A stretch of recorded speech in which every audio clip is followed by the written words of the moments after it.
ఒక believer face చేసే విషయం ఏంటి? పాపము అన్నారు. సరే, మీకు క్లూ కూడా ఇస్తాను. పాపం కంటే ముందు జరిగేది.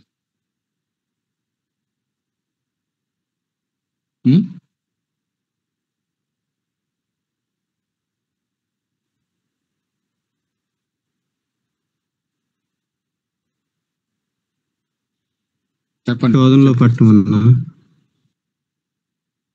రైట్, శోధనలో పడటం. సో ఇది చాలా ఇంపార్టెంట్. పరలోక ప్రార్థనలో కూడా యేసయ్య నేర్పించింది ఏంటి మనకి?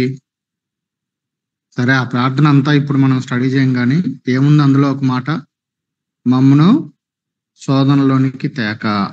అంటే ఈ రోజు మేము శోధనలోకి వెళ్ళేటువంటి అవకాశము ఖచ్చితంగా ఉంది. కాబట్టి ఏ రోజుకి ఆ రోజు ఆ ప్రార్థనలో ఏం నేర్చుకుంటున్నామో, మమ్మల్ని శోధనలోకి తేక అంటే ఆయన తీసుకొస్తాడని కాదు. ఈ రోజు ఖచ్చితంగా నాకు శోధన వస్తుంది, దానిలో నుంచి నేనేమవ్వాలి? శోధనలోకి తేక అన్న తర్వాత నెక్స్ట్ ఉండే మాట ఏంటి? దుష్టుని నుండి మమ్మను తప్పించుము. అక్కడే ఉంది. శోధన ఎవరి దగ్గర నుంచి వస్తుంది? దుష్టుని నుండి. ఈ విషయంలో మనం క్లియర్గా ఉండాలి. సో ఈరోజు మనం ఆలోచించేటువంటి అంశము శోధనలు, టెంప్టేషన్స్. యాకోబు రాసిన పత్రిక 1వ అధ్యాయం. యాకోబు రాసిన పత్రిక 1వ అధ్యాయం 12 నుంచి 15 వరకు చదువుదాం. ఒకరు చదవండి క్లియర్గా.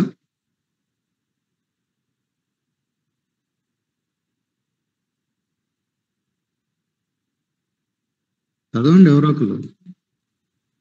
సహించేవాడు ధన్యుడు, అతడు శోధనకు తెచ్చిన వాడే ప్రభువు తను ప్రేమించిన వారికి వాగ్దానం చేసిన జీవ కిరీటం పొందును. దేవుడు కీడు విషయమై శోధింపబడినాడు. ఆయన ఎవరిని శోధింపడు కనుక ఎవడైనా శోధింపబడినప్పుడు నేను దేవుని చేత శోధింపబడుతున్నానని అనకూడదు. ప్రతివాడును తన స్వకీయమైన దురాశ చేత ఏడవబడి మరుడు కల్పబడిన వాడే శోధింపబడును. దురాశ గర్భమును ధరించి పాపమును కనగా పాపము పరిపక్వమై మరణమును కన్ను. నా ప్రియ సంవత్సరం మోసపోకుడి. ఓకే, చాలు. సో ఇప్పుడు మనం చదివినటువంటి వాక్య భాగంలో మనకి ఏమర్థమవుతుంది?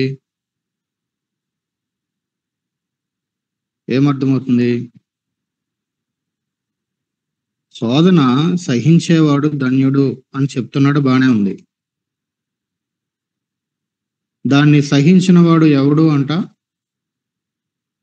ధన్యుడు అని బైబిల్ మనకు క్లియర్గా చెప్తుంది. అంతేకాదు, శోధన ఎక్కడి నుంచి వస్తుందో కూడా ఈ వాక్య భాగంలో మనకు కొంచెం క్లారిటీ ఇచ్చేసాడు. ఏమనుంది అక్కడ 13లో? దేవుడు కీడు విషయమై ఏం చేయడు? ఆయన శోధించాడు. క్లియర్, ఆయన శోధించడు. కాబట్టి ఎవరైనా శోధింపబడినప్పుడు నేను దేవుని చేత శోధింపబడుతున్నాను అని అనకూడదు.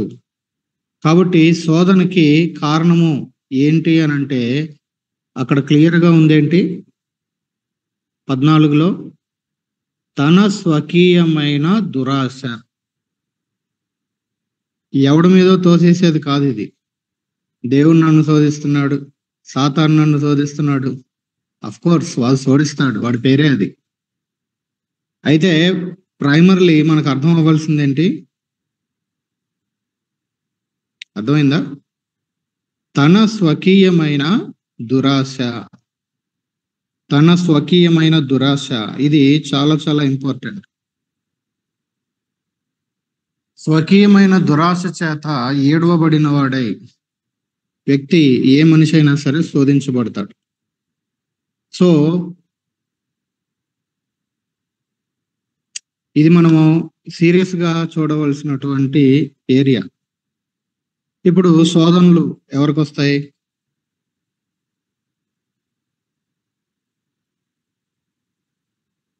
శోధనలు ఎవరికి వస్తాయి? అందరికీ వస్తాయి. అందరికీ తప్పు. విశ్వాసులకు వస్తాయి. అది లోకంలో ఉన్న వాళ్ళకి వచ్చేది అది శోధన అనుకోడు. వాడు నాకు దొరికిన అవకాశం అనుకుంటాడు. ఏదైనా ఒక పాపం చేసే అవకాశం దొరికిందనుకో, అబ్బా ఈ ఛాన్స్ నాకు కానీ దొరికింది అనుకుంటాడు. అవునా?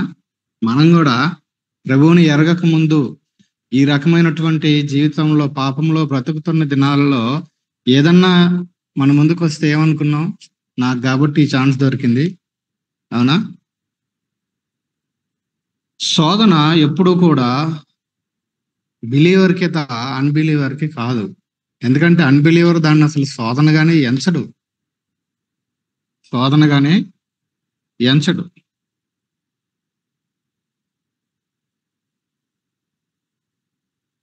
సరే, నేను ఒక పీపీటీ వేస్తాను, చూడండి.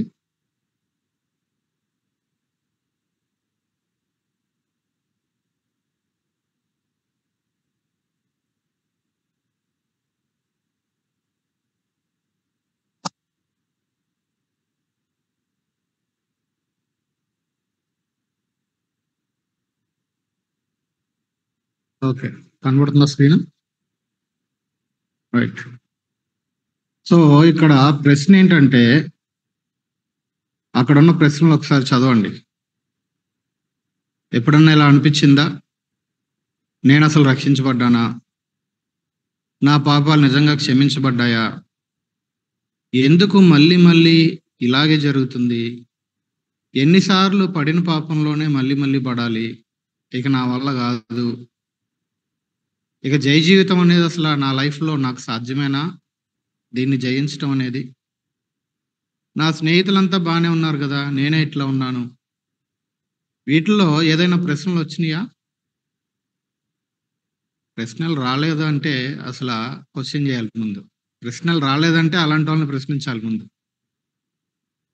ఖచ్చితంగా రక్షించబడిన తర్వాత ఒకే రకమైనటువంటి దాంట్లో మల్టిపుల్ టైమ్స్ ఫెయిల్ అవుతా ఉన్నప్పుడు, ఫెయిల్యూర్స్ చూస్తున్నప్పుడు, ఒకవైపు లోకము, శరీరము, పాపము లాగుతా ఉన్నప్పుడు, మన నిర్లక్ష్యాన్ని బట్టి, అపవాదికి మనం చోటిచ్చినటువంటి దానిని బట్టి ఓటమిని మనము ఫేస్ చేసినప్పుడు ఈ ప్రశ్నలు వస్తాయి. అసలు నేను రక్షించబడ్డానా? రక్షించబడితే మరి ఎట్లెందుకు చేస్తున్నాను? నిజంగానే క్షమించబడ్డాయా? ఎందుకు ఇది మళ్ళీ మళ్ళీ జరుగుతుంది? ఎన్నిసార్లు నేను పడిన దాంట్లోనే మళ్ళీ మళ్ళీ పడాలి? అసలు జయ జీవితం అనేది వీళ్ళు టీచ్ చేస్తున్నారు, బైబిల్లో అక్కడక్కడ చదివినప్పుడు అర్థమవుతుంది. కానీ నాకు పాసిబుల్ లేనా నా లైఫ్లో?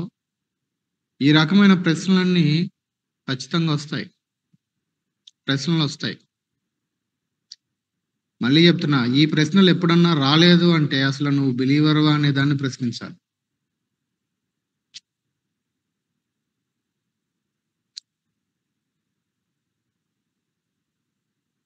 So what ever you do, ఆ రెడ్ బటన్ ఏం చూపిస్తుంది? Don't press. ఇప్పుడు కొన్ని చోట్ల మనకి ఎలక్ట్రిసిటీ డిపార్ట్మెంట్ వాళ్ళు కానీ కొన్ని చోట్ల రెడ్ కలర్ ఎందుకు పెడతారు? జాగ్రత్తగా ఉండండి, జాగ్రత్తగా ఉండండి. దాన్ని మీరితే, దాన్ని దాటితే, దాన్ని టచ్ చేస్తే మీకు ప్రమాదం జరిగే అవకాశం ఉంది. Don't touch or don't press. శోధన ఎలా మొదలవుతుంది? శోధన అనేది ఎలా స్టార్ట్ అవుతుంది? బైబిల్ తర్వాత కొన్ని క్రిస్టియన్ క్లాసిక్స్ ఉన్నాయి మనకి, బుక్స్. అందులో యాత్రికుని ప్రయాణం చూస్తాము, తర్వాత పరిశుద్ధ పోరాటం. ఈ రెండు కూడా జాన్ బన్యన్ గారు రాసినవి. క్రిస్టియన్ డిసైపుల్షిప్ మీద ఇమిటేషన్ ఆఫ్ క్రైస్ట్, క్రీస్తు అనుకరణము అని మనకి తెలుగులో దొరుకుతుంది. థామస్ కెంపిస్ అనేటువంటి ఆ భక్తుడు రాసినటువంటి బుక్ చాలా అద్భుతమైంది. ఆయన టెంప్టేషన్ గురించి, శోధన గురించి మాట్లాడుతూ ఒక 4 మాటలు చెప్తాడు. థామస్ కెంపిస్. ఆయన ఏమంటాడంటే శోధన అనేది ముందు ఒక తలంపులో మొదలవుతుంది, థాట్లో స్టార్ట్ అయింది. ఇది చేద్దామా అని ఒక తలంపు, ఒక ఆలోచన దగ్గర మొదలైంది. ఆ తలంపుని పక్కకు తోసేయకుండా రెండవ స్టేజ్ ఏంటంటే దాని మీదే ఇక ఆలోచించడం మొదలు పెట్టాం. ఇది ఊహ. సే ఫర్ ఎగ్జాంపుల్ దావీదుని గుర్తు చేసుకోండి. ఆయన దృష్టి సడన్ గా స్నానం చేస్తున్న స్త్రీ మీద పడగానే ఒక తలంపు తన మైండ్ లో స్టార్ట్ అయింది. తర్వాత ఆయన రూమ్ లోకి వెళ్ళి ఏం చేశాడు? రెండవ స్టేజ్ లో ఏదైతే చూశాడో విజువల్ గా దాని మీద తన హృదయంలో వచ్చినటువంటి లేదా తన మనస్సులో వచ్చిన ఆలోచన తలంపు మీద ఇప్పుడు ఊహ అనేది మొదలు పెట్టాడు. దాన్ని మెడిటేట్ చేయడం స్టార్ట్ చేశాడు. ఎప్పుడైతే ఆ వచ్చిన తలంపు మీద మనము ఊహ మొదలు పెడతామో మూడవ స్థాయిలోకి, థర్డ్ స్టేజ్ లోకి వెళ్తుంది. థర్డ్ స్టేజ్ ఏంటి అని అంటే ఒక బలమైన ఆశ. అది ఎలా మారుతుంది? దాని మీద ఎక్కువసేపు ఆలోచన చేస్తూ ఉన్నప్పుడు ఎట్లయినా సరే నేను ఇది చెయ్యాలి అనేటువంటి ఒక బలమైన ఆశగా మారుతుంది. ఎప్పుడైతే అది ఒక బలమైన ఆశగా మారిందో దావీదు లైఫ్ లో ఆయన ఏం చేశాడు? బెత్షెబాతో పాపం చేశాడు. ఆమె భర్త తన 30 మంది బలాఢ్యుల్లో ఒకడు, లెక్క చేయలా. ఆమె తండ్రి తన 30 మంది బలాఢ్యుల్లో ఒకడు, అయినా లెక్క చేయలా. ఆ అమ్మాయి వాళ్ళ తాత తన మంత్రివర్గంలో మినిస్టర్ ఎవరు? అహీతోపెల్. 3 వైపుల నుంచి తనకి ఆ ఫ్యామిలీలో ఉన్న 3 మెన్తో డేవిడ్కి రిలేషన్ ఉంది. తన క్యాబినెట్ లో మినిస్టర్ ఉన్నాడు. తన పర్సనల్ సెక్యూరిటీలో ఉన్నటువంటి 30 మంది బలాఢ్యుల్లో 2 ఈ ఫ్యామిలీ నుంచి వచ్చిన వాళ్ళే. అయినా సరే తనలో ఉన్నటువంటి ఆ ఆశ, ఆ డీప్ డిజైర్ అనేది ఏం చేసింది? చివరికి అది 4వ స్థాయిలో క్రియగా మారిపోయింది. అర్థమవుతుందా? సో ఈ 4 ఏరియాస్ని, 4 మెట్లని గుర్తుపెట్టుకుందాం. మొదటిది ఏంటి? తలంపు. రెండవది ఊహ. మూడవది బలమైన ఆశ. 4వది ఇక అది క్రియగా మారుతుంది. సేమ్ టెంప్టేషన్ మనకి ఆదాము హవ్వ దగ్గరికి ఏదైనా తోటలకు వెళ్ళినప్పుడు కూడా మనకు కనబడేది అదే. ఆమె రోజు బహుశా వాళ్ళ తోటలో తిరుగుతూ ఉన్నప్పుడు ఎన్నోసార్లు ఆ మంచి చెట్టులో తెలివినిచ్చే వృక్ష ఫలాన్ని, ఆ చెట్టుని చూసుకుంటానే అటు ఇటు తిరిగారు, కానీ వాళ్ళు ఎప్పుడు టెంప్ట్ కాలే. ఎప్పుడైతే సాతానుడు వచ్చి ఒక ఆలోచన హృదయంలో, వాళ్ళ యొక్క మనస్సుల్లో చేదైన వేరుని విత్తాడో, ఇప్పుడు ఆమెలో కూడా ఏం స్టార్ట్ అయింది? ఒక థాట్లో స్టార్ట్ అయింది. నిజమేనా అని తర్వాత దాన్ని ఊహించటం స్టార్ట్ చేసింది. అవును కదా, అది తింటే దేవతలం అయిపోతే ఇంకా అదైపోతామేమో, ఇంకెట్లా అయిపోతామేమో, ఏమేమి ఊహించిందో మేడం గారు. చివరికి అది ఒక బలమైన ఆశగా మారింది. 4వ స్థాయిలో అది ఒక క్రియగా మారింది. తీసుకొని తిన్నింది, తీసుకెళ్ళి ఆదాముకు కూడా ఇచ్చింది. సో ఈ 4 స్థాయిల్ని థామస్ కెంపిస్ రాస్తాడు. బాగా గుర్తుపెట్టుకోవాలి. ఏంటి? తలంపు, ఊహ, ఆశ, క్రియ. ఇక్కడ ఒక భక్తుడు చెప్పినటువంటి ఒక మాటను చూడండి. Temptation comes in through a door that has deliberately been left open. శోధన అనేది ఎట్లాగానంటే దానికి అది డెలిబరేట్ గా ఒక తలుపు ఓపెన్ చేసి వదిలేసినట్లుగా శోధన ఎప్పుడు కూడా ఎలాగొస్తుంది? ఈ డోర్ ఓపెన్ అయ్యింది నీకోసమే, ఈ ఛాన్స్ నీకు మాత్రమే, ఇంక వేరెవరికి లేదు అన్నట్లుగా శోధన వచ్చినప్పుడు అది దాని వైపుగా ఆకర్షించేటట్లు, దాని ఎడల మనకి కోరిక కలిగేటట్లు, ఉవ్విళ్ళూరేటట్లు చేస్తుంది. What is temptation? కొలిన్స్ డిక్షనరీలో ఆయన రాస్తూ అంటాడు, temptation is the state you are in when you want to do or have something, although you know it might be wrong or harmful. శోధన అంటే ఏంటి అని అంటే, దేనినైనా ఒక దానిని నువ్వు కావాలి అని కోరుకుంటున్నావు. ఆ సమయంలో నీకేం తెలుసు అని అంటే, యు నో ఇట్, అది బి రాంగ్ ఆర్ హార్మ్ఫుల్, అది తప్పు, అది సరి అయినది కాదు అనే విషయము తెలిసి, హార్మ్ఫుల్ అంటే ఏంటి, కీడు, అది నీకు కీడు చేస్తుంది అని తెలిసి, సరి అయినది కాదు అని తెలుసు, అది నాకు కీడు చేస్తుంది అని కూడా తెలుసు, అయినా సరే నాకు అది కావాలి అని దాని వైపు వెళ్ళిపోవటం, అది శోధన అంటే. ఇప్పుడు ఒక స్మోకర్ ఉన్నాడు అనుకో, చైన్ స్మోకర్, ఆ పెట్టె మీదే గొంతులో క్యాన్సర్ వస్తే ఎట్లుంటుందో బొమ్మ వేసి అమ్ముతున్నారు. కానీ వాడికి తెలుసు అది హార్మ్ఫుల్ అని తెలుసు, అది వాడికి కీడు చేస్తుంది వాడి శరీరానికి అని తెలుసు, వాడి పర్స్ ఖాళీ అవుతుంది తెలుసు, అయినా సరే దానినే కోరుకొని దాని ఎడలే ప్రేమ చూపించి పరుగులెత్తడం. నాట్ ఓన్లీ హ్యాబిట్, ఇదేదో ఒక అలవాటుకి సంబంధించింది మాత్రమే కాదు. టెంప్టేషన్ అన్నప్పుడు దాంట్లో డిఫరెంట్ ఏరియాస్ ఉంటాయి, మనం తర్వాత చూద్దాం. సో ఇంకా టెంప్టేషన్ అంటే ఏంటి, సెడ్యూషన్ టు ఈవిల్, సొలిసియేషన్ టు రాంగ్. కాబట్టి అదే మనం ఇప్పుడు ఇందాక యాకోబులో చదివింది. ఆ ఈవిల్ అనే దాని చేత, ఆ దురాశ అనే దాని చేత, ఆ చెడ్డ దాని చేత మనం ఏం చేయబడుతున్నాము, అట్రాక్ట్ చేయబడుతున్నాం. అది మనల్ని శోధిస్తూ ఉంటుంది. The desire to perform an action that one May enjoy immediately are in the short term, but will probably regret later for various reasons. శోధన అనేది ఎట్లాంటిది అని అంటే, లోపల ఒక బలమైన ఆశ పుట్టింది, అది క్రియలో కూడా మారింది. ఆ పని అక్కడ చేయటం ద్వారా ఇమీడియట్గా, వెంటనే కావచ్చు, షార్ట్ టర్మ్ కొంత సమయం వరకు కావచ్చు, నువ్వు దాన్ని ఎంజాయ్ చేస్తావు. అయితే అది చేసేసిన తర్వాత అనేకమైన వేరియస్ రీజన్ని బట్టి ఏముంది అక్కడ, regret later for various reasons. అనేకమైన కారణాలను బట్టి నెక్స్ట్ ఏం చేస్తావు, అది చేసిన తర్వాత అయ్యో చేశానే. ఇది టెంప్టేషన్.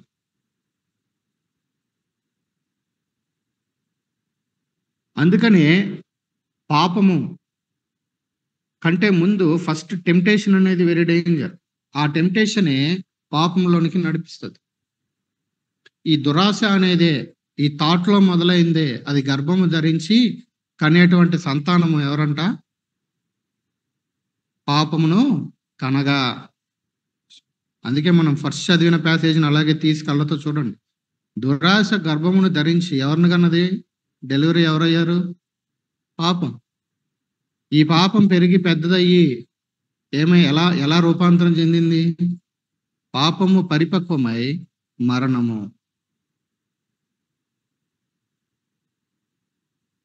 Very important. సో ఈ దానికి వాడినటువంటి మాట న్యూ టెస్టిమెంట్ మనకి రాయబడింది గ్రీక్ లో, కాబట్టి దానికి వచ్చే భావము పరిశీలన, పరిశోధన, పరీక్ష, ప్రక్షాళన అనేటువంటి భావాలు వస్తాయి. ఇంకా దాన్ని ఎలా చూడొచ్చు అనంటే, చెడ్డదాన్ని, ఒక కల్మషాన్ని వెతకటం, లేకపోతే ఇప్పుడు ఉన్నటువంటి ఉన్నత స్థితి నుండి పడటం. ఇప్పుడున్న పొజిషన్ బాగుంది, కానీ టెంప్టేషన్ ఏం చేస్తుంది, టెంప్టేషన్ ఎప్పుడు ఉన్న స్థితి నుండి ఉన్నత స్థితికి తీసుకెళ్లదు, ఉన్నత స్థితి నుండి కింద పడేస్తుంది. అది శోధన. మూడవదిగా ఏముంది అక్కడ, పాప కార్యానికి పురికొల్పుట. ఈ శోధన అనేది ఎవరిలో అయితే మొదలైందో అల్టిమేట్ గా వాడిని ఎక్కడికి పురికొల్పుతుంది, పాప కార్యాన్ని చేయటానికి పురికొల్పుతుంది. సో దేవుడు ఎప్పుడూ కూడా పరీక్షిస్తాడు. అందుకే ఆదికాండం 22లో మనం ఏం చూస్తాం, ఇది అయిన తర్వాత దేవుడు అబ్రహామును పరీక్షించెను. దేవుడు ఎప్పుడు కూడా టెస్ట్ చేస్తాడు, టెంప్ట్ చేయడు.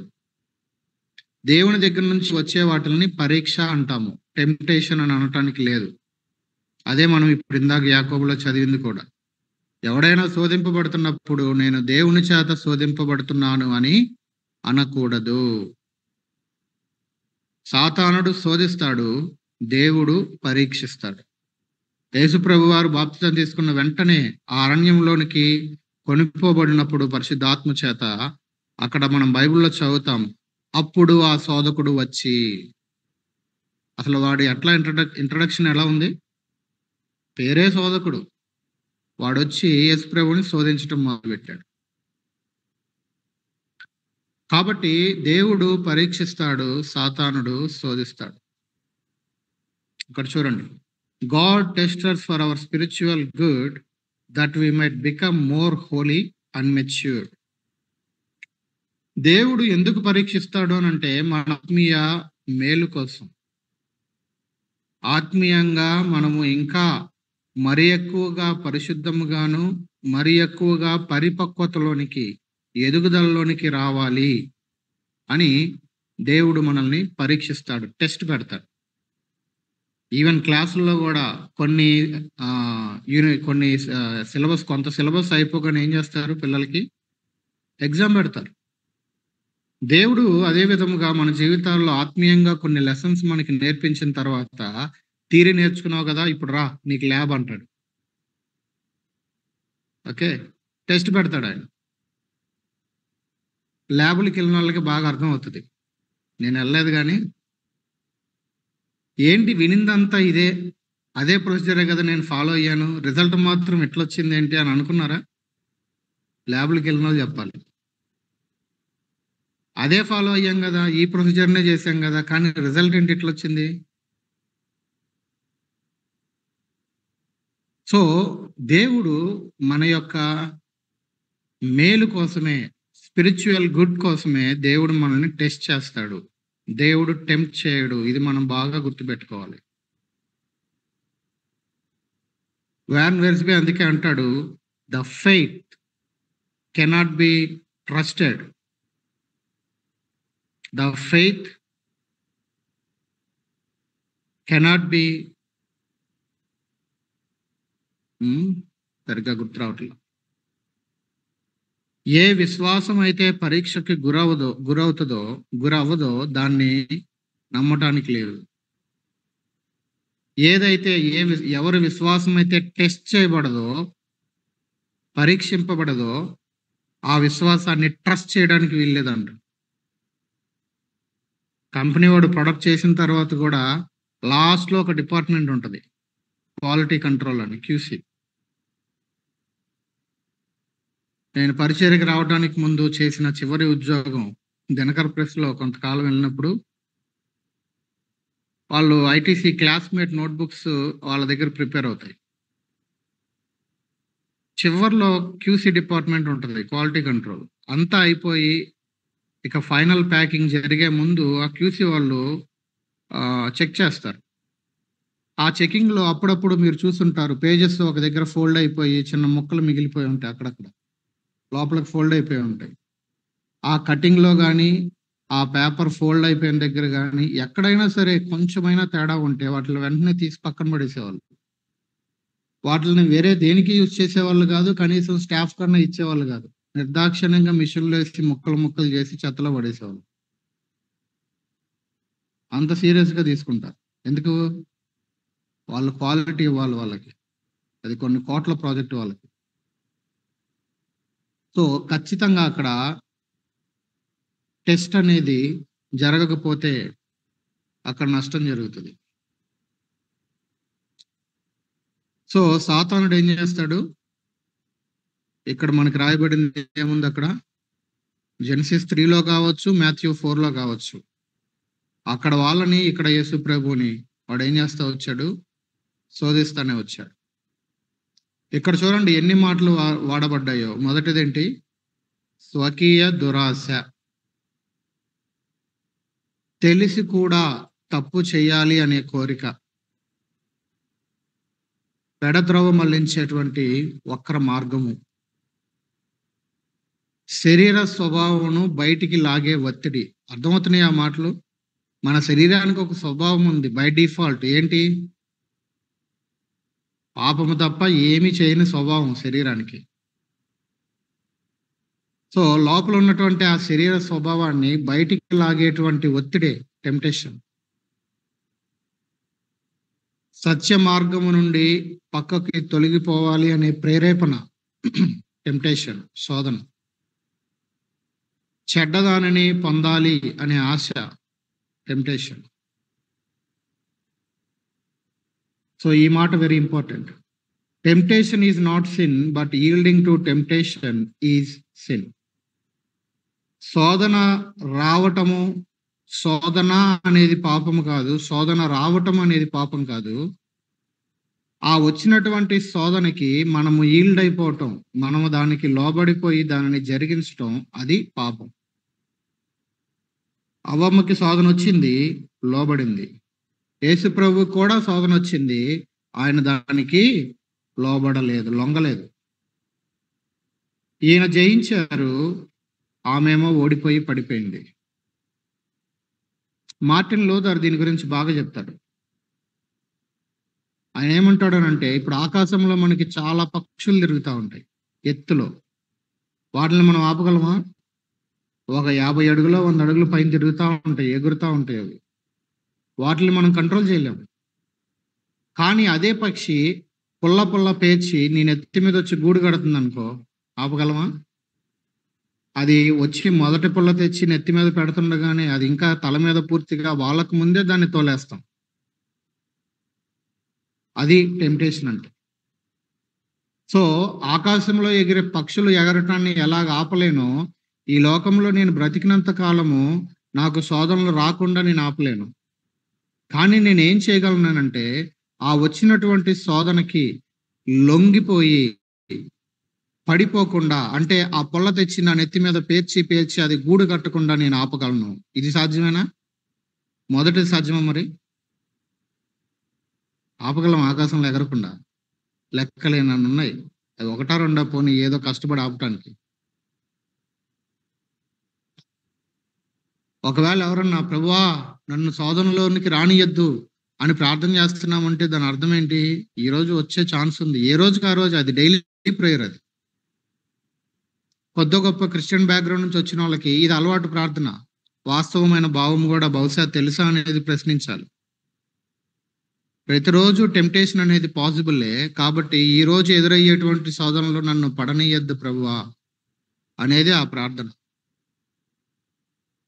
ఒకవేళ ఎవరైనా నాకు అసలు శోధనే రాకూడదు, నాకు టెంప్టేషనే రాకూడదు అంటే ఏమని అడుగుతున్నావు దేవుణ్ణి తెలుసా? నేను ఈ భూమి మీద ఉండకూడదు అని అడుగుతున్నావు. భూమి మీద బతికినంత కాలం ఏమొస్తుంది? టెంప్టేషన్. ఈ శరీరంలో మనం ఉన్నంత కాలము అది రావటం అనేది సహజము. అది రావటం అనేది సహజం. సో ఈ టెంప్టేషన్స్ లో 2 రకాలుగా మనం ఆలోచించవచ్చు. ఒకటేమో అడపాదడప వచ్చే శోధన. ఇది అప్పుడప్పుడు వస్తుంది, ప్రత్యేకమైనటువంటి శోధన.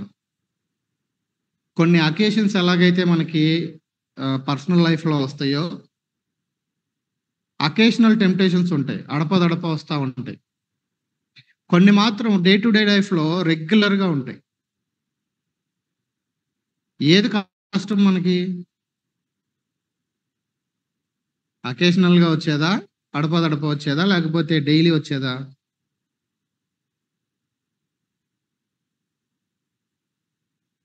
చెప్పండి త్వరగా.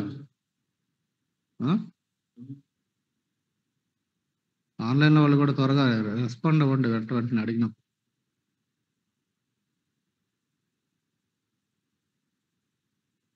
ఏది డేంజరు? ఏది కష్టమైంది? అడపదడప వచ్చేది కాదు, అది ఎప్పుడో ఒకసారి వచ్చింది. కానీ డైలీ టెంప్ట్ చేసే కొన్ని ఏవైతే రోజు శోధిస్తా ఉన్నాయో అవి చాలా కష్టం. వాటిల్నే క్రిస్టియన్ పరిభాషలో ఏమని పిలుస్తామని అంటే బిసెట్టింగ్ సిన్స్ అని పిలుస్తాం. ప్రియమైన పాపాలు అన్నమాట ఇవి. పాపమే, కానీ ప్రియమైన పాపం ఇది. మిగతా 99 వదిలేయమంటే ఓకే ప్రభువా, ఏం పర్లేదు. కానీ ఈ ఒక్కటి వదలమంటే మాత్రం ప్రభువా ఇది నాకు చాలా ప్రియమైంది. అన్ని వదిలేశాను కదా, ఈ ఒక్కదాన్ని ఉండనీయరాదు. అన్ని మార్చుకున్నాను కదా, ఈ విషయంలో కొంచెం చూసి చూడనట్లుగా ఉండరాదు. ఎందుకు? ఎందుకనంటే అది చాలా ప్రీతికరముగా తయారైంది. రోడ్డు మీద వెళ్తా ఉన్నాము, ఒక లస్ట్ఫుల్ పోస్టర్ అనేది కళ్ళ ముందుకు వచ్చింది పాస్ అవుతున్నప్పుడు. అది శోధన. అది అలా పాస్ అయిపోయింది. కానీ ఆ శోధన కంట్లో ఆ ఇమేజ్ పడిన తర్వాత మళ్ళీ దాన్ని ఇంకొకసారి చూడాలి అని కావాలని స్లో చేసుకొని తలని పక్కకి తిప్పి మళ్ళీ చూస్తున్నావంటే అది పాపం. డిఫరెన్స్ అర్థమవుతుందా? శోధన వస్తుంది, శోధనకి లొంగిపోవటము, పాస్ అవుతూ ఉన్నప్పుడు కంట్లో పడటము ఒక పద్ధతి శోధన. దానిని మళ్ళీ చూడటానికి చేసే ప్రయత్నం పాపం.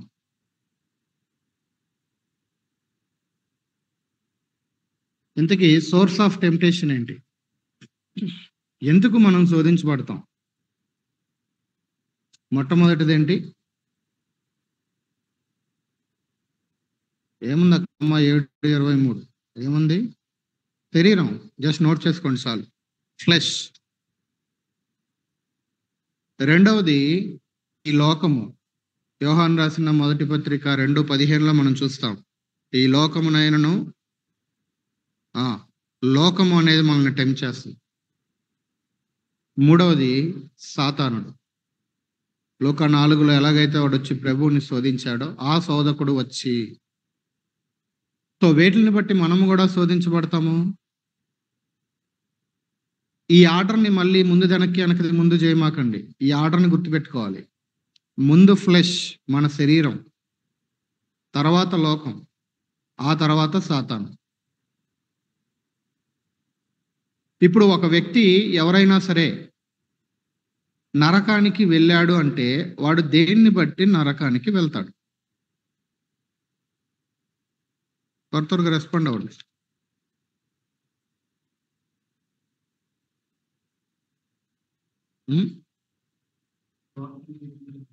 సువార్తను అంగీకరించకపోవటం. ఓకే, ఇంకా మిగతా వాళ్ళు కూడా చెప్పండి త్వరగా. ఒక వ్యక్తి నరకానికి వెళ్తే దేన్ని బట్టి వెళ్ళలేదు?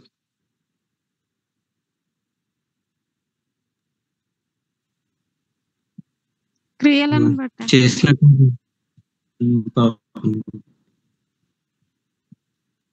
ఏంటమ్మా మీ మాటలు వినబడాల? మళ్ళీ చెప్పండి. క్రియలను బట్టి. ఓకే, క్రియలను బట్టి. నెక్స్ట్ ఏంటి చెప్పారు? చేసినటువంటి పాపాన్ని బట్టి అన్న. ఓకే, పాపాన్ని బట్టి మనం.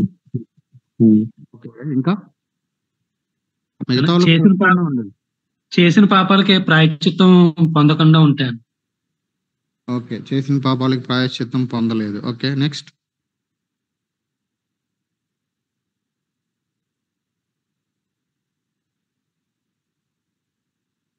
ఇంకా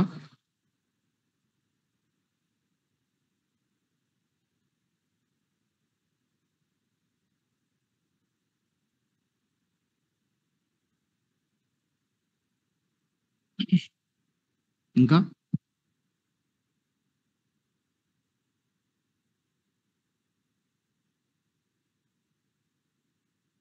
హెబ్రీ పత్రిక 12వ అధ్యాయము 4వ వచనంలో, హెబ్రీ 12:4లో ఈ మాట చూస్తాం. మీరు పాపముతో పోరాడుటలో రక్తము కారునంతగా ఇంకా దానిని ఎదిరింపలేదు. పాపముతో జరిగే పోరాటంలో ఎట్లా పోరాడాలంట? ఇప్పుడు ఇద్దరికి పోరాటం జరుగుతుంది. ఈ పోరాటంలో నేను ఎట్లాగైనా సరే గెలిచి తీరాలి అనేటువంటి వైఖరితో పోరాటం జరుగుతున్నప్పుడు శత్రువు వల్ల గాయమైంది, బ్లడ్ వస్తుంది. అయ్యో నాకు గాయమైంది, బ్లడ్ వస్తుంది అని వాడితో కొట్లాట ఆపేసి గాయాన్ని చూసుకుంటే వాడు చంపి పడేస్తాడు. బ్లడ్ కారుతున్నా సరే, గాయం అయినా సరే ఈ కొట్లాటలో ఏం చేయాలి? ఆ శత్రువు ఓడిపోయే వరకు, పడిపోయే వరకు, చచ్చే వరకు నాకు రక్తం కారినా సరే నేను పోరాడతా. అంతే కదా? ఇక్కడ అదే చెప్తున్నాడు. మీరు పాపముతో పోరాడుటలో రక్తము కారునంతగా ఇంకా దాన్ని ఎదిరింపలేదు.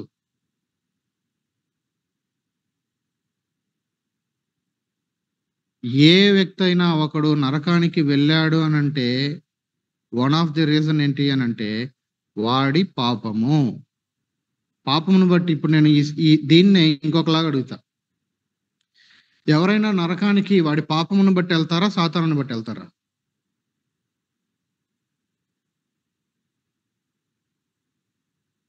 పాపమును బట్ట, సాతానుని బట్ట? పాపాన్ని బట్టాను. దానికి ఎంతసేపు ఆలోచిస్తున్నారంటే ముట్టకాయలు పడాలి. ఇంకా క్లియర్గా ఏంటి? పాపము.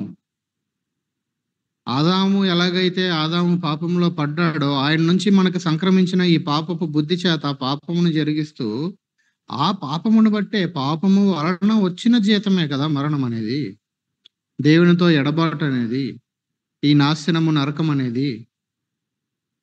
కాబట్టి మనము నరకానికి వెళ్ళేది ఏ వ్యక్తి అయినా వాడి పాపమును బట్టి, అపవాదిని బట్టి కంటే కూడా. సో మనం ఇప్పుడు ఎక్కువ పోరాడాల్సింది అపవాదితోనా, పాపంతోనా? అర్థమైందా? పాపంతో. ఇది చాలా ఇంపార్టెంట్. చాలా సార్లు మన పోరాటం అంతా వాడి మీదకి వెళ్తుంది. అసలు వాడికంటే ఎక్కువ మనం పోరాడవలసింది మనలో ఉన్న పాప స్వభావముతో. ఎక్కడైతే మనం నివాసం ఉంటున్నామో ప్రస్తుతానికి ఈ శరీరముతోనూ మన లోపల దాగి ఉన్న పాప స్వభావముతోనూ, అదే విధముగా పాపము చేయటానికి అన్ని రకాలుగా మనల్ని పురికొల్పుతూ ప్రేరేపిస్తున్నటువంటి ఈ లోకముతోనూ, తర్వాతే అపవాది. అందుకే ఈ ఆర్డర్ ఏమనుంది? ఫస్ట్ మన శరీరము, ఫ్లెష్, రెండవది లోకము, ఆ తర్వాతే సాతాను. శోధనకి మూలం దేవుడు కాదు. ఎవరికి వస్తాయి శోధనలు? అవిశ్వాసులకు కాదు, విశ్వాసులకి. విశ్వాసుల్లో కూడా ఇప్పుడు చిన్న విశ్వాసులకా, పెద్ద విశ్వాసులకా? చిన్న అంటే వయసులో చిన్న పెద్ద అనుకున్నా సరే, లేదా ఆత్మీయంగా కొత్తగా రక్షించబడిన వాళ్ళు, లేదా ఒక 15 ఏళ్ళ నుంచి విశ్వాసులైనటువంటి వాళ్ళు, చిన్న పెద్ద తేడా ఏముండదు, ఆడమగ తేడా ఏముండదు, ఎన్ని సంవత్సరాల బిలీవర్ అని తేడా ఏముండదు. నువ్వు బిలీవర్ అయితే చాలు. మూడోది ఏముంది అక్కడ? శోధన పాపం కాదు, శోధనలో పడిపోవటం పాపం. శోధన మనల్ని చాలా ఫాస్ట్గా ఎక్కడికి నడిపిస్తుంది? పాపం చేయటానికి నడిపిస్తుంది. అయితే శోధనని జయించవచ్చా? శోధన సహించేవాడు ధన్యుడాడు ఇందాక చదివాం. అంటే దాన్ని జయించవచ్చు అని మనకి బైబిల్ క్లియర్గా చెప్తా ఉంది. అయితే ఇక్కడ ఒక విషయాన్ని చక్కగా ఏమనుంది అక్కడ? శోధనలు అనేవి మన ఆత్మీయ జీవితానికి ఎలాంటిదంట? వ్యాయామం, ఎక్సర్సైజ్.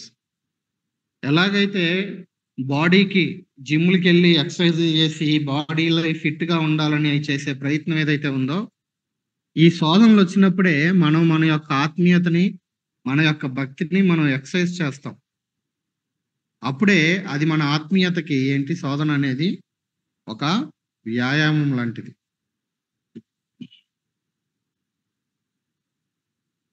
ఈ ఈ ఈ ఆర్డర్ చూడండి. ఫస్ట్ ఆశ ప్లస్ అవకాశం ఈక్వల్ టు ఏంటి? లోపల ఆశ ఉంది, అక్కడ అవకాశం కూడా దొరికింది, ఈక్వల్ టు శోధన. ఆ ఆశ ప్లస్ అవకాశం ప్లస్ ఆచరణ ఈక్వల్ టు పాపం. ఎందుకంటే ఇప్పుడు అది ఆచరణలోకి వచ్చేసింది. మూడోది ఆశ ప్లస్ అవకాశం ప్లస్ ఆచరణ, పాపం అయిపోయింది. ఇప్పుడు నాలుగోది ఏమి ఆడింది ఇక్కడ? అశ్రద్ధ.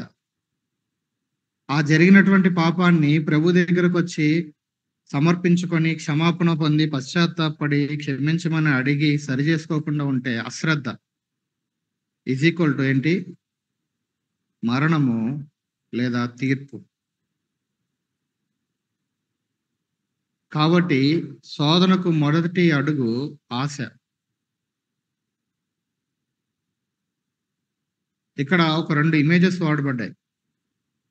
ఈ గాలము, చేప, ఫిష్ అండ్ ఎ బైట్. తర్వాత కన్సెప్షన్ అండ్ బర్త్. సో దానికి చేపకి ఎందుకు గాలానికి వచ్చి దొరికిపోతుంది? దానికి ఆ గాలము కనబడదు, ఆ గాలానికి ఉన్నటువంటి ఆహారం కనిపిస్తుంది దానికి. అది అందుకే అమాంతంగా వచ్చి దాన్ని మింగేయాలని ఆత్రం అంటారు, చూసారా? ఆత్రం అంటారు, తొందర అంటారు, ఇంకొంచెం సింప్లిఫైడ్ లాంగ్వేజ్ లో తొత్తర అంటారు. స్పీడ్ గా వచ్చి ఒక్కసారి ఏం చేస్తుంది ఈ చేప? గట్టిగా ఒక్కసారి కొరుకుద్ది. అది పైన ఉంటే అంతసేపు వాడు పట్టుకొని ఆ తాడంతా బయటికి లాగి ఇన్ని చేసేలోపు ఎప్పుడో పారిపోయేది. కానీ అది ఎంత గట్టిగా వచ్చి దాన్ని కొరుకుతుంది, మళ్ళీ విడిపించుకోలేనంతగా దానికి దొరికిపోతుంది. అందుకే పాపం అంటే ఏంటి అంటే చూడడానికి అందంగా కనిపిస్తుంది. జాగ్రత్తగా వినండి. చూడటానికి అందంగా కనిపిస్తుంది, చేసేటప్పుడు ఆనందాన్ని ఇస్తుంది, చేసేసిన తర్వాత ఆవేదనను మిగులుస్తుంది. అది పాపం. టెంప్టేషన్ కూడా అంతే. చూసేటప్పుడు చాలా అందంగా కనిపిస్తుంది, చేసేటప్పుడు కూడా ఆనందాన్ని ఇస్తుంది. భలే ఉందే అనుకుంటాం. చేసేసిన తర్వాత అయ్యో చేశానే అని ఆవేదనని మిగులుస్తుంది.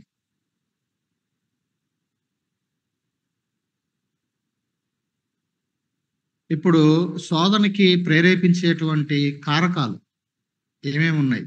చాలా పెద్ద లిస్ట్ ఉంటుంది, జాగ్రత్తగా చూడండి. చెడ్డ ఆలోచనలు, సోషల్ నెట్వర్క్. యాకోబు పత్రిక 3వ అధ్యాయం అంతా కూడా మనం చూసే ఒక అంశం ఏంటి? మేజర్ టాపిక్ నాలుకని, టంగ్ని ఎట్లాగా కంట్రోల్ చేసుకోవాలి. దానికి చిన్న చుక్కాని వాడినట్లా తిప్పుతుందని, ఒకే నోట్లో నుంచి దేవుని గురించి శాపవచనం ఎట్లా వస్తుంది, ఒకే జలలో ఉంచి మంచినీళ్ళు, అక్కడ చాలా ఎగ్జాంపుల్స్ వాడాడు. ఆ కాంటెక్స్ట్ అంతా కూడా దేని గురించి? యాకోబు 3, టామింగ్ యువర్ టంగ్ అనే అంశం. కానీ ఈరోజు మనము ఒకవేళ హెడ్డింగ్ పెట్టాలి, ఒకవేళ ఇంకొక అధ్యాయం ఏదన్నా బైబిల్లో యాడ్ చేసే అవకాశం ఉంది అని అంటే మనం యాడ్ చేయాల్సిన 2 అధ్యాయాలు ఏంటంటే టైమింగ్ యువర్ ఫింగర్స్. ఈరోజు అందరూ ఫింగర్తో తొయ్యటమే ఇట్లా పైకి. దేన్ని? సెల్ ఫోన్ని పట్టుకొని ఇక కంట్రోల్ లేదనమాట దీనికి. ఈ ఫింగర్స్ ని కంట్రోల్ చేసే నాదుడెవరు? నోటికి కళ్ళెము పెట్టుకొనక అనే మాట అక్కడే చూస్తాం. అసలు ఈ ఫింగర్స్ కి కంట్రోల్ ఏది? ఒకవేళ ఇంకొక అధ్యాయము రాయాలి అని అంటే ఈ ఫింగర్స్ చేస్తున్న దానికి సపోర్ట్ ఎవరు? కళ్ళు. ఇదేమో చేస్తా ఉంటే అదేమో చూస్తా ఉంది. సో శోధనకి కారణాలు ఏంటి? Social network, one of the important area. ఎలాగైపోయింది అంటే ఒకసారి ఒక తమ్ముడు గుడ్ మార్నింగ్ పెట్టేవాడు, అంతకుముందు చూసి వదిలేసేవాడిని నేను. సాధారణంగా ఏదన్నా అది మామూలు సాధారణమైన ఇంపార్టెంట్ మెసేజ్ అయితే తప్ప జనరల్ గుడ్ మార్నింగ్లకి, లేకపోతే ఏదో బైబిల్ వర్డ్స్ పెడతారు, good morning praise Lord brother అని పెడతారు కొంతమంది. వీటన్నిటికీ రిప్లైలు ఎక్కడ ఇస్తామని వదిలేస్తాను నేను. ఏంటన్నా పర్సనల్ గా కలిసినప్పుడు ఒకసారి ఏంటన్నా కనీసం రిప్లై కూడా ఎవరు అంటే ఆయనకి యాంగ్జైటీ ఏంటంటే ఆయనకి నాకనే కాదు ఎవరికైనా టెక్స్ట్ పెట్టి దానికి రిప్లై ఇవ్వకపోతే తట్టుకోలేకపోతున్నాడు. ఏ కండిషన్లోకి వెళ్ళిపోయాడు? ఈ సోషల్ మీడియాలో మునిగి తేలి రకరకాల సోషల్ మీడియా మాధ్యమాలు ఉన్నాయి. ఎందుకు మనకు అవన్నీ? ఏది అవసరమో, ఎంత మేరకు అవసరమో, ఎంత మేరకు వాటిని మనము యూజ్ చేసుకోవాలో అంతవరకు యూజ్ చేసుకోవాలి. లేదు అది మన యొక్క టైంని తినేస్తుందని అర్థం అవుతున్నట్లయితే తీసి పక్కన పడేయాలి. ఏమొద్దు నువ్వు ఫేస్బుక్ లో లేకపోతే? పరలోకంలో ఏమన్నా ఒక సీట్ లాస్ట్ బెంచ్ లో నీకేమన్నా సీట్ ఇస్తారా? ఏమవుతుంది ట్విట్టర్ లో లేకపోతే? ఏమవుద్ది ఇంకో దగ్గర లేకపోతే?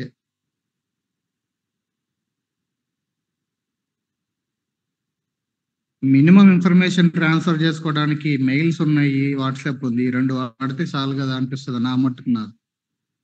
నాకు వాట్సాప్ మెయిల్ తప్ప దేవుని కృప వల్ల ఇంకోటి ఏం లేదు. ఆ వాట్సాప్ కూడా మధ్యలో 2.5 సంవత్సరాలు వాళ్ళ.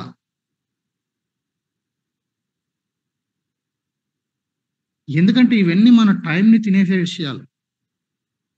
సోషల్ నెట్వర్క్, ఇంటర్నెట్, ఇక ఇది ఒక సముద్రం. ఇంటర్నెట్ ఉంటే ఏం చేయాలి? ఇంతకుముందే బాగుండు, అవునా? రేట్ ఎక్కువ కాబట్టి కంట్రోల్డ్గా వాడేవాళ్ళు. ఇప్పుడు ఫ్రీ. లేట్ నైట్ అయినా సరే ఇంకా ఈ రోజు బ్యాలెన్స్ అయిపోతుంది, వేస్ట్ అయిపోద్ది. కాబట్టి ఏం చేయాలి? ఇంకో గంట ఎక్కువసేపు మేలుకునైనా సరే ఆ డేటా అయ్యే వరకు ఏదో ఒక దిక్కుమాలని అన్నీ చేయాలి. ఇంటర్నెట్, సెల్ ఫోన్, మ్యూజిక్ చూస్తున్నారా? చదవండి అన్ని. ఫ్యాషన్, ఇది కూడా ఒక ఏరియా. వాడెవడో కట్టుకుంటాడు రకరకాలవి, దాన్ని దేన్నో లోకంలో దాన్ని చూసి నీకెందుకు శోధన? విశ్వాసిగా అన్ని చేయడానికి మనకు స్వాతంత్రం ఉంది,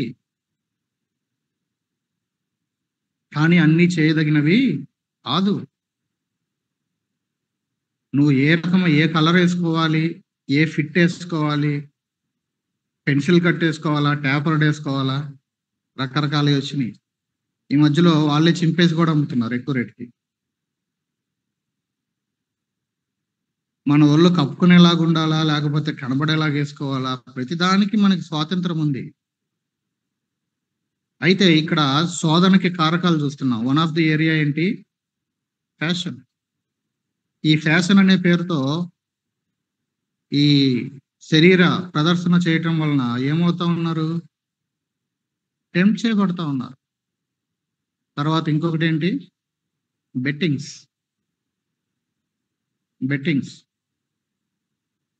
ఇది చాలా విపరీతంగా పెరిగిపోతా ఉంది. తర్వాత హోమోసెక్షువాలిటీ. What's wrong?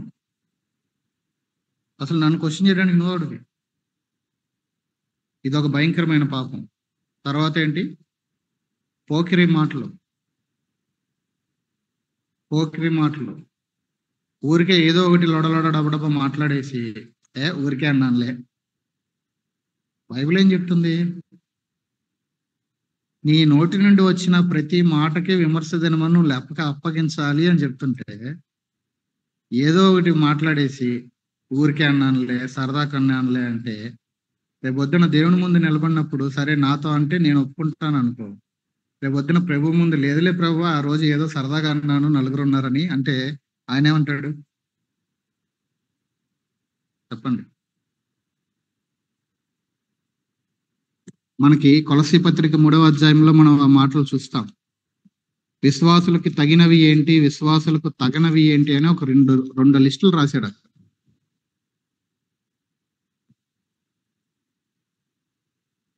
సో అక్కడ ఏం చూస్తాం మనము? ఇవి తగినవి అంటాడు, ఇవి తగదు అంటాడు. క్లియర్? అందులో పోకిరి మాటలు, సరసోక్తులు అవి కూడా ఉన్నాయి. ఎఫ్ఎస్సి 5లో, సారీ ఇక్కడ ఎఫ్ఎస్సి 5:4 చూస్తాం. కృతజ్ఞత వచనమే మీరు ఉచ్చరింపవలను, బూతులైనను పోకిరి మాటలైనను, కింద ఫుట్ నోట్ లో పోకిరి మాటలకి వెర్రి మాటలైనను అన్నాడు. సరసోక్తులైనను ఉచ్చరింపకూడదు, ఇవి మీకు తగవు, ఇవి బిలీవర్ థింగ్ కాదు.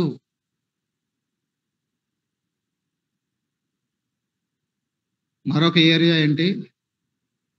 ఆపోజిట్ సెక్స్ తో ప్రేమ వ్యవహారాలు. ఇది ఇంకొక ఏరియా. ఇవన్నీ మనం చూస్తున్న ఏరియాస్ ఏంటింతకి? శోధనలకు మనల్ని ప్రేరేపించేటువంటి కారకాలు. చెడు స్నేహాలు. బైబిలే చెప్తుంది దుష్ట సాంగత్యము మంచి నడవడిని చెరుపును అని. చెడు స్నేహాలు. తర్వాత వంకర చూపులు, గ్రూప్స్ గా ఫామ్ అవ్వటం, ఈ కులపిచ్చి. ఇంకొక ఏరియా ఏముంది పరీక్షల్లో? ఒకసారి చర్చకొచ్చే వాళ్ళే, పేర్లు చెప్పంలే, ఒక ఎగ్జామ్, ఫిజిక్స్ ఎగ్జామ్, ఆ సబ్జెక్ట్ అంటే భయం అంట. సరే మొత్తానికి స్లిప్పులు పెట్టి ఏదో పెట్టి ఆ ఎగ్జామ్ హాల్లో దొరికిపోయి పిలిస్తే ఆ పేరెంట్ వెళ్ళినప్పుడు అసలు ఇంత మ్యాటర్ని ఇంత చిన్న దాంట్లో ఈ విధంగా ఎక్కించుకో తీసుకొచ్చారంటే ఇది ప్రిపేర్ చేయడానికి కనీసం 6 to 8 hours పడుతుంది మేడం. ఆ రాసిన కంటెంట్ ఇంతకీ రాత్రంతా కూర్చొని ఎగ్జామ్ ఉంది కదా చదువుకుంటున్నారేమో అని అనుకుంటుంటే ఇంతకీ చేసిన పని ఏంటి రాత్రంతా? ఇది. ఆ తర్వాత అబద్ధాలు. ఇది కూడా చాలా భయంకరమైనది. మాటల్లో యథార్థత అనేది వెరీ ఇంపార్టెంట్. ఒకసారి ఎక్కడికో బయలుదేరిపోతా ఉన్నాం, ఒకళ్ళ కోసం వెయిట్ చేస్తున్నాం, అందరం వెహికల్లో ఎక్కాం, ఒకళ్ళ కోసం వెయిట్ చేస్తున్నాం. ఫోన్ చేస్తే పలానా దగ్గర ఉన్నాం, వస్తున్నాము. అక్కడ నుంచి అంతకుముందు చెప్పిన ప్లేస్ నుంచి మేము వెహికల్లో కూర్చున్న ప్లేస్కి రావడానికి ఎంత స్లోగా వచ్చినా 10 నిమిషాలు, 20 నిమిషాలు అయింది రావట్లే. మళ్ళీ ఫోన్ చేస్తే ఇంకో ప్లేస్ చెప్పారు. అట్లా 4 ఫోన్లు అయినాయి. ఇంతకీ మొత్తం మీద వచ్చేసరికి 45 నిమిషాలు అయింది. ముందే చెప్పరాదు, లేట్ అయింది ఏదో కారణాన్ని బట్టి, నేను ఇప్పుడే ఇంటి దగ్గర స్టార్ట్ అవుతున్నా, నాకు ఇంత టైం పడుతుంది, చెప్పు, తప్పేముంది? ఎందుకు అనవసరమైనటువంటి అబద్ధాలు? ఇదేం చేస్తుంది? ఒక అబద్ధం ఆగుద్దా? 4 ఫోన్లలో ఇప్పుడు ఎన్ని అబద్ధాలు చెప్పాల్సి వచ్చింది చెప్పండి. 4 ఫోన్లకి 4 అబద్ధాలు, 4 ప్లేసులు. ఇంతకే 4 ప్లేసుల్లో 4 సందర్భాల్లో నువ్వు లేవు అక్కడ. ఎందుకు? గుర్తింపు కోసం ప్రాకులాటం. ఇది కూడా వన్ ఆఫ్ ది ఏరియా. చెయ్యకూడనివి చేయటము అయితే, చెయ్యాల్సినవి చేయకపోవటం, రెండు.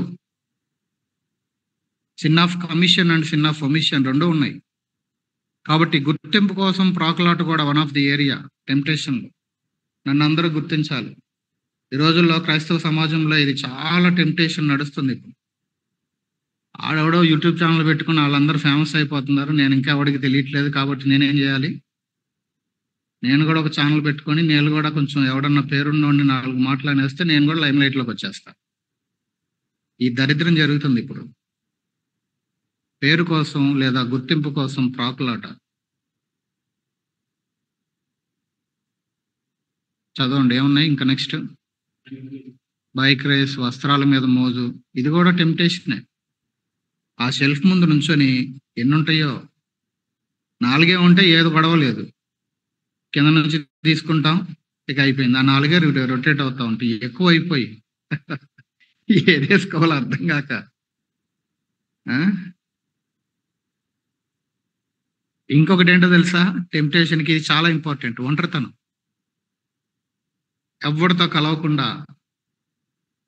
ఐడిల్గా ఉండటం, ఒంటరిగా ఉండటం. ఒక భక్తుడు అన్నాడు, అందుకే idle man tempt Satan to tempt him అన్నాడు. అర్థమైందా? అర్థం కలదా? ఎవడైతే ఐడిల్గా ఏది చేయకుండా ఖాళీగా ఉంటాడో వాడు సాతానుని శోధిస్తాడంట. నేను ఖాళీగా ఉన్నాను, వచ్చి నన్ను శోధించరా బాబు అని. Idle man tempt Satan to tempt him. శోధనకి ఇంకొక కారణం ఏంటి అనంటే అపరాధ భావం. ఏదో తెలుసో తెలియకో లైఫ్లో ఒక పొరపాటు, ఒక పాపం దొర్లింది. ఇక అయ్యో నేను చేశానే అని అనుకుంటా అది ప్రభు దగ్గరికి వచ్చి ఒప్పుకోకుండా, యథార్థంగా ఆయన్ని క్షమించమని అడిగి దాన్ని దారిలోకి తెచ్చుకోకుండా మరలా తిరిగి ఆ యొక్క రక్షణ ఆనందాన్ని అనుభవిస్తూ కొనసాగకుండా ఇక ఎట్లా కూర్చుంటారు మూలుగుతా? ఇక అపరాధ భావంలోనే ఇది కూడా చాలా ఇంపార్టెంట్. కాబట్టి ఈ అపరాధ భావంతో ఏమైపోతూ ఉంటారు? టెంప్ట్ అయ్యి శోధించబడి దూరం దూరం దూరం దూరం అవుతూ ఉంటారు. దూరం దూరం అవుతూ ఉంటారు. ఆల్రెడీ తప్పు చేశాము, అయ్యో ఇది చేశానే అని లోపల గిల్టీ ఫీలింగ్ ఉంటుంది. ఈ లోపు మన పాత ఫ్రెండ్ వస్తాడు, సాతాను. వాడు వచ్చి ఏమంటాడు చెవులో, సిగ్గుందా నీకు? చేయొద్దన్నా చేసావుగా, చూడొద్దన్నా చూసావుగా, ఇప్పుడు బైబిల్ చదువుతావా, ప్రార్థన చేస్తావా, చర్చికి వెళ్తావా? సిగ్గుందా నీకు? ఆల్రెడీ చేశాను అనే అపరాధ భావం లోపల ఉంది. ఇప్పుడు వాడొచ్చి కొంచెం అగ్నికి ఆజ్యం పోస్తూ ఉంటాడు. కానీ యాజ్ ఏ బిలీవర్ మనం చేయవలసిందేంటి? ఇక ఏదో చేసి దేవుణ్ణి సంతోషపెట్టి తర్వాత ఆయన దగ్గరికి రావాలేమో అనుకుంటారు. ఆయన దగ్గరికి ఎంత త్వరగా వచ్చి దాన్ని ఒప్పుకొని సరి చేసుకుంటే అంత మంచిది. నువ్వు నెల తర్వాత ఒప్పుకున్నా, 1 year తర్వాత ఒప్పుకున్నా, ఒప్పుకోవాల్సింది ఆయన దగ్గరే, క్షమించవలసింది ఆయనే. అది ఎంత తొందరగా చేస్తే అంత మంచిది. One of the important area శోధన ఏంటి అని అంటే అపరాధ భావంతో కూర్చుండిపోవటం. ఇంకొకటి టెంప్టేషన్కి ఇంకొక రీజన్ ఏంటి? Physical touch. కావాలని ఉద్దేశపూర్వకంగా వెళ్ళి వాళ్ళని టచ్ చేయటం. ఇంకొక ఏరియా ఏముంది అక్కడ? అతిశయోక్తి. ఏముండదు, అంత ఊరక వస్తుందే, లోపలేం లేదు. మనకు తెలుగులో మంచి సామెత ఉంది, ఏమి లేని ఇస్తరాకు ఏమవుద్దంట, ఎగిరెగిరి వెళ్ళిపోతా ఉంటుంది. ఎక్కడెక్కడో ఎగురుతుంది పడుతుంది, ఎగురుతుంది పడుతుంది. అన్ని ఉన్నాయి ఇస్తరాకు ఏమవుద్ది? అది అక్కడే ఉంటుంది. సో లోపల ఏం లేదు, అంతా డొల్లే. గింజ అయితే అక్కడే ఉంటుంది. గింజ అంతా లోపల ముక్కు పురుగు తినేసింది అనుకో, పైన పొట్టుంది, గాలి రాగానే లెగిసి వెళ్ళిపోద్ది. ఇది కూడా వన్ ఆఫ్ ది ఏరియా అతిశయోక్తి. లోపల ఏం లేదు, ఊరికే నేను అది చేశాను ఇది చేశాను అని ఈ యొక్క గర్వము, అతిశయోక్తి అనేది కూడా వన్ ఆఫ్ ది ఏరియా టెంప్టేషన్కి. తర్వాత తల్లిదండ్రుల మీద తిరుగుబాటు, అసూయ, మేనరికాలు, దొంగతనం, ఆత్మ న్యూన్యత. ఇక నేను ఇంతే, వాళ్ళందరూ ఎక్కడో ఉంటారు, ఇక నేను ఇంతే. ఇక వాడు ఏం చేసుకుంటా ఉంటాడు? ఎప్పుడు ఎక్కడో పెట్టుకొని చూసుకుంటా ఉంటాడు. ఇవన్నీ కొన్ని ఏరియాసే. మీరు కూడా ఆలోచిస్తే ఇంకా చాలా రాయొచ్చు. ఇవన్నీ కూడా శోధనలకి కారణాలు. ఇప్పుడు కాన్సిక్వెన్సెస్. ఆ బొమ్మ చూడగానే ఎవరు గుర్తొచ్చారు ఇంతకి? శాంసన్. ఏ విధముగా టెర్రబుల్ కాన్సిక్వెన్స్ని ఆయన తన లైఫ్లో ఎదుర్కోవాల్సి వచ్చింది. బతికుండగానే కళ్ళు పీకివేసి ఒక గాడిద పక్క దవడ ఎముకతో 1000 మందిని చంపినటువంటి బలాఢ్యుడికి ఎలాంటి అంతం వచ్చింది? So sad. ఇప్పుడు ఏ విధముగా ఓవర్కమ్ చేయాలి అని ఆలోచించే ముందు ఇంకొన్ని విషయాలు మనం ఆలోచించాలి.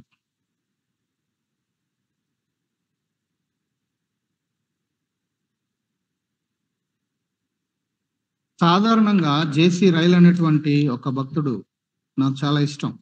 జేసీ రైల్, జాన్ ఓవెన్.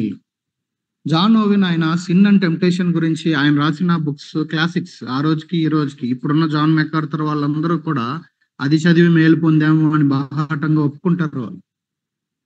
రోమా 8:13 ఉన్నటువంటి ఆత్మచేత శారీరక క్రియలను చంపిన ఎడల అనే ఆత్మచేత శారీరక క్రియలను చంపటము అనే అంశం మీద ఆయన ఒక పెద్ద బుక్ రాశాడు, సిన్ అండ్ టెంప్టేషన్ అని.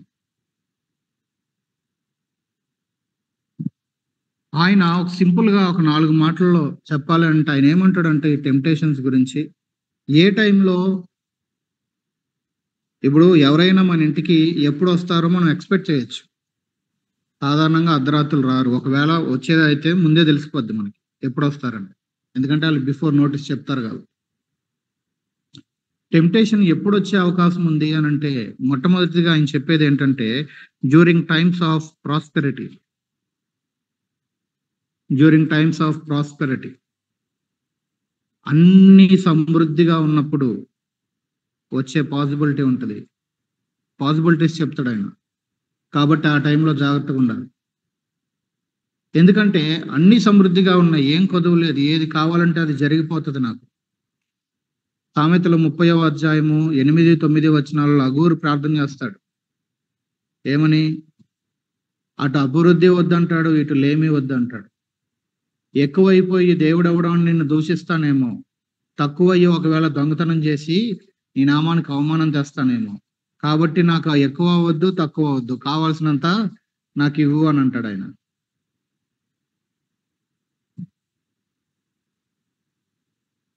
సో టైమ్స్ ఆఫ్ ప్రాస్పెరిటీ ఒక ఏరియా.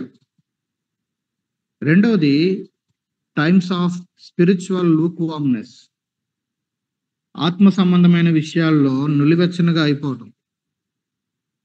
అంటే క్వైట్ టైం అలవాటు అయిపోయింది, ఆదివారం ఆరాధన అలవాటు అయిపోయింది, ఉపవాస ప్రార్థన అలవాటు, బైబిల్ స్టడీ అలవాటు. అంటే ఆత్మ సంబంధమైన విషయాల్లో నిలువెచ్చనగా అయిపోవటం. అది జాయ్ఫుల్ గా చేయడానికి బదులుగా అది జాయ్లెస్ గా ఒక డ్యూటీగా మారిపోతుంది. ఎందుకంటే చేయాలి. పళ్ళు ఎలాగైతే తోముకుంటామో, స్నానం ఎలాగైతే చేస్తామో, అదే విధంగా ఇది నా డ్యూటీ అనే రకంగా మారిపోతుంది.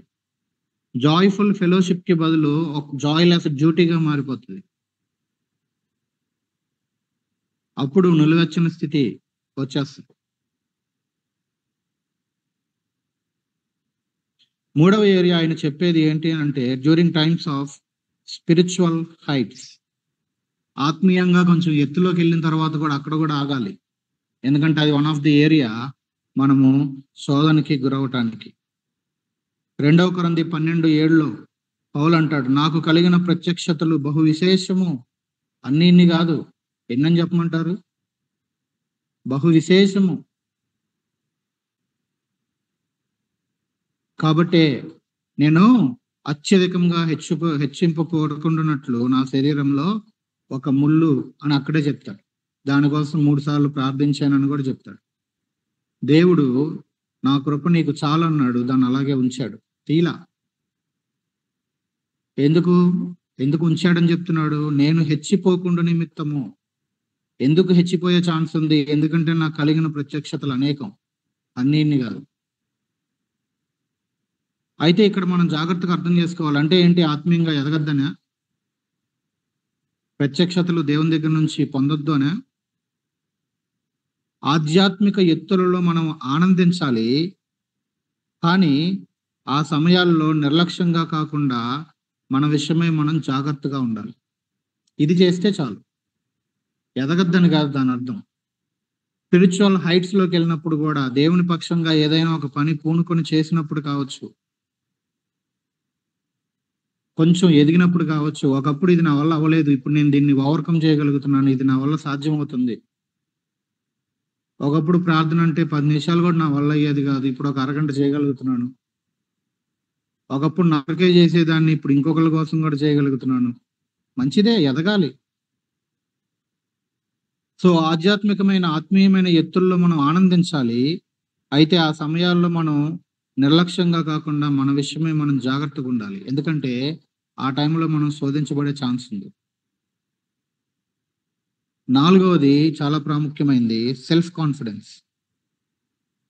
During times of self confidence, మన మీద మనమే ఎక్కువ నమ్మకాన్ని పెట్టుకోవటం. మన మీద మనమే. మత్తయి సువార్త 26:35 పేతురు దీనికి ఒక మంచి ఎగ్జాంపుల్. ఆయనకి ఎంత సెల్ఫ్ కాన్ఫిడెన్స్ ఉంది? చావవలసి వచ్చినా సరే, నువ్వెవరో ఎరగన్నాను, నేను చెప్పను, కావాలంటే చావనన్నా చేస్తాను, కానీ నువ్వు తెలియదని నేనెందుకు చెప్తాను ప్రభువా అన్నాడు. Self confidence. నిజంగానే శోధన వచ్చింది. ఏం జరిగింది? చెప్పాడా లేదా? నువ్వు ఆయనతో ఉన్నోడువే కదా, చంపుతాను నరుకుతాను ఇంకా అనలాలి. అసలు వాళ్ళు జస్ట్ ఏమన్నారు? నువ్వు వారిలో ఒకడవే కదా అన్నారు, మాకు తెలుసులే అన్నారు, అంతే. ఇంకా పట్టుకుంది లేదు, సంఖ్యలు వేసింది లేదు, కొట్టింది లేదు, చంపింది అసలే లేదు. ఇక ఆ ప్రారంభానికి ఏమంటున్నాడు? అబ్బెబ్బెబ్బే ఆయన ఎవరో నాకు తెలియదు అంటున్నాడు. మనము కూడా ఎప్పుడైతే మనము దేవుని మీద ఆధారపడటానికి బదులుగా నాకు ఇప్పటికే చాలా అవగాహన వచ్చేసింది, నాకు చాలా తెలుసు అని ఎప్పుడైతే మనము సెల్ఫ్ కాన్ఫిడెంట్ అలా తయారవుతామో, మన మీద మనమే ఆధారపడటం, పరలోక ప్రార్థనలో ప్రభు చెప్పిన ఆ యొక్క క్రమాన్ని విడిచిపెట్టి మమ్మను సాధనలోనికి తేక, ప్రభువా నీ సహాయం నాకు కావాలి ఈ రోజు అని ప్రభు మీద ఆధారపడకుండా ఏం పర్వాలేదులే అనే వైఖరితో, సెల్ఫ్ కాన్ఫిడెంట్ తో ఎవరైతే ఉంటారో ఖచ్చితంగా ఏం జరుగుద్ది? పేతురుకు జరిగిందే జరుగుద్ది, పడతారు. దాంట్లో ఏమాత్రము మొహమాటం లేదు. కాబట్టి ఈ 4 ఏరియాస్ ని జాన్ ఓవెన్ చెప్తాడు. ఏంటవి? మళ్ళీ చెప్పండి. టైమ్స్ ఆఫ్ ప్రాస్పెరిటీ, సమృద్ధి. రెండవది టైమ్స్ ఆఫ్ స్పిరిచువల్ లూక్వామ్నెస్, ఆత్మీయ విషయాలలో నిలువెచ్చని స్థితి ఉన్నప్పుడు. తర్వాత టైమ్స్ ఆఫ్ స్పిరిచువల్ హైట్స్, ఆత్మీయమైనటువంటి ఎత్తుల్లోనికి వెళ్ళినప్పుడు. టైమ్స్ ఆఫ్ సెల్ఫ్ కాన్ఫిడెన్స్, మన మీద మనమే ఆ యొక్క నమ్మకాన్ని ఉంచుకోవడం. అందుకే వ్యాన్ రెస్పీ చాలా చక్కగా చెప్తాడు, temptation is Satan's weapon to defeat us, but it can become God's tool to build us. శోధన అనేది సాతాను దగ్గర ఉన్న ఒక ఆయుధము. ఈ ఆయుధముతో వాడు మనల్ని ఓడించడానికి ట్రై చేస్తాడు. అర్థమవుతుందా? Satan's weapon to defeat us. అయితే temptation can become God's tool to build us. దేవుడికి ఈ శోధన అనేది ఆయన ఏం చేస్తాడు? దాన్ని ఒక పనిముట్టుగా, ఒక టూల్ గా వాడుకొని మనల్ని ఏం చేస్తాడు? ఆయన పడతాడు. వాడేమో ఆయుధముగా వాడి పడగొట్టి పాడు చేయాలని చూస్తాడు. దేవుడు దానినే ఒక పనిముట్టుగా చేసుకొని, టూల్ గా చేసి మనల్ని బిల్డ్ చేస్తాడు. అది 100% సత్యం. ఇంతకీ ఈ టెంప్టేషన్స్ రావటము అనేది మనకి మంచిదేనా? మంచిదేనా కాదు? చెప్పండి, మంచిదా కాదా?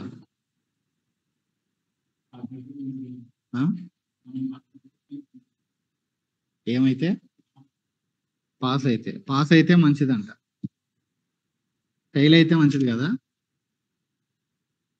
చెప్పండి మిగతా వాళ్ళు కూడా.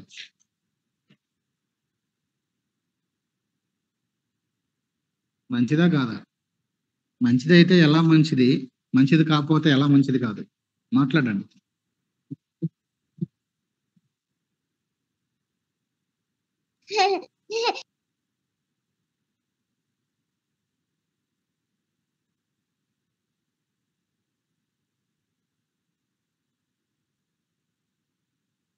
చెప్పండి త్వరగా. దేవునికి దగ్గరగా చేస్తే అన్న, అంటే టెంప్టేషన్ వచ్చేటప్పుడు పడిపోతామన్న భయం వేసి దేవునితో సంబంధం కలిగి ఉంటామన్న. ఓకే,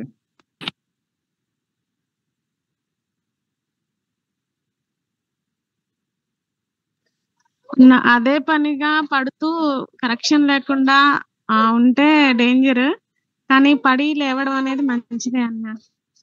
దాన్ని బట్టి మన యొక్క ఎక్స్పీరియన్సెస్ దేవుడు ఇతరులకి ఆదరణగా వాడుకుంటాడు. ఓకే. రోమా 8:28 మనందరికీ తెలుసు, మేలు కలుగుటకే సమస్తము సమకూడి జరగటం అనేటువంటి మాట. ఈవెన్ అది శోధన విషయంలో కూడా, ఎవరి జీవితంలో అయినా ఈ రకమైన శోధనలు, టెంప్టేషన్స్ వచ్చినప్పటికీ అది కూడా మేలు కలగటానికే ఉపయోగపడుతుంది. Temptations also blessings. ఎలాగ ఇది ఆశీర్వాదం? శోధన జయిస్తే కదా ఆశీర్వాదం. శోధన అనేది ఎట్లా ఆశీర్వాదం? ఎలా ఆశీర్వాదం అని అంటే, మొట్టమొదటిగా ప్రాముఖ్యమైనది, శోధన మనల్ని ఫస్ట్ ఎక్కడికి నడిపిస్తుంది? ప్రార్థన, ప్రేయర్. సో మనం ఒకటి గుర్తుపెట్టుకోవాలి, మనల్ని ప్రార్థనకి నడిపించే ఏదైనా మంచిదే. శోధన ఫస్ట్ మనల్ని ఎక్కడికి నడిపిస్తుంది? ప్రార్థనకి. ఒక వేటగాడిని చూసి జింక పారిపోయినట్టు అపవాది యొక్క అగ్నిబాణాలు, వాడి యొక్క శోధనని చూసి దేవుని యొక్క కృపా సింహాసనం దగ్గరికి ఈ యొక్క శోధన ప్రార్థనలోకి నడిపిస్తుంది. అంతేకాదు శోధన అంటే చూడండి, అంటే ఇది పాజిటివ్ సైడ్ నేను మాట్లాడుతుంది. శోధన చేసేసి పడిపోయి అవన్నీ తర్వాత అసలు శోధన రావటం వలన మనకి ఏంటి బెనిఫిట్ ఏంటి అంటే, మొదటి బెనిఫిట్ ఏంటి? మేలు, ప్రార్థనకు నడిపిస్తుంది. రెండవ మేలు ప్రాముఖ్యమైనది ఏంటి అని అంటే, శోధన మనకి ఏం చేస్తుంది అంటే పాపము చేయకూడదు అని మనకి శిక్షణ ఇస్తుంది, ట్రైనింగ్.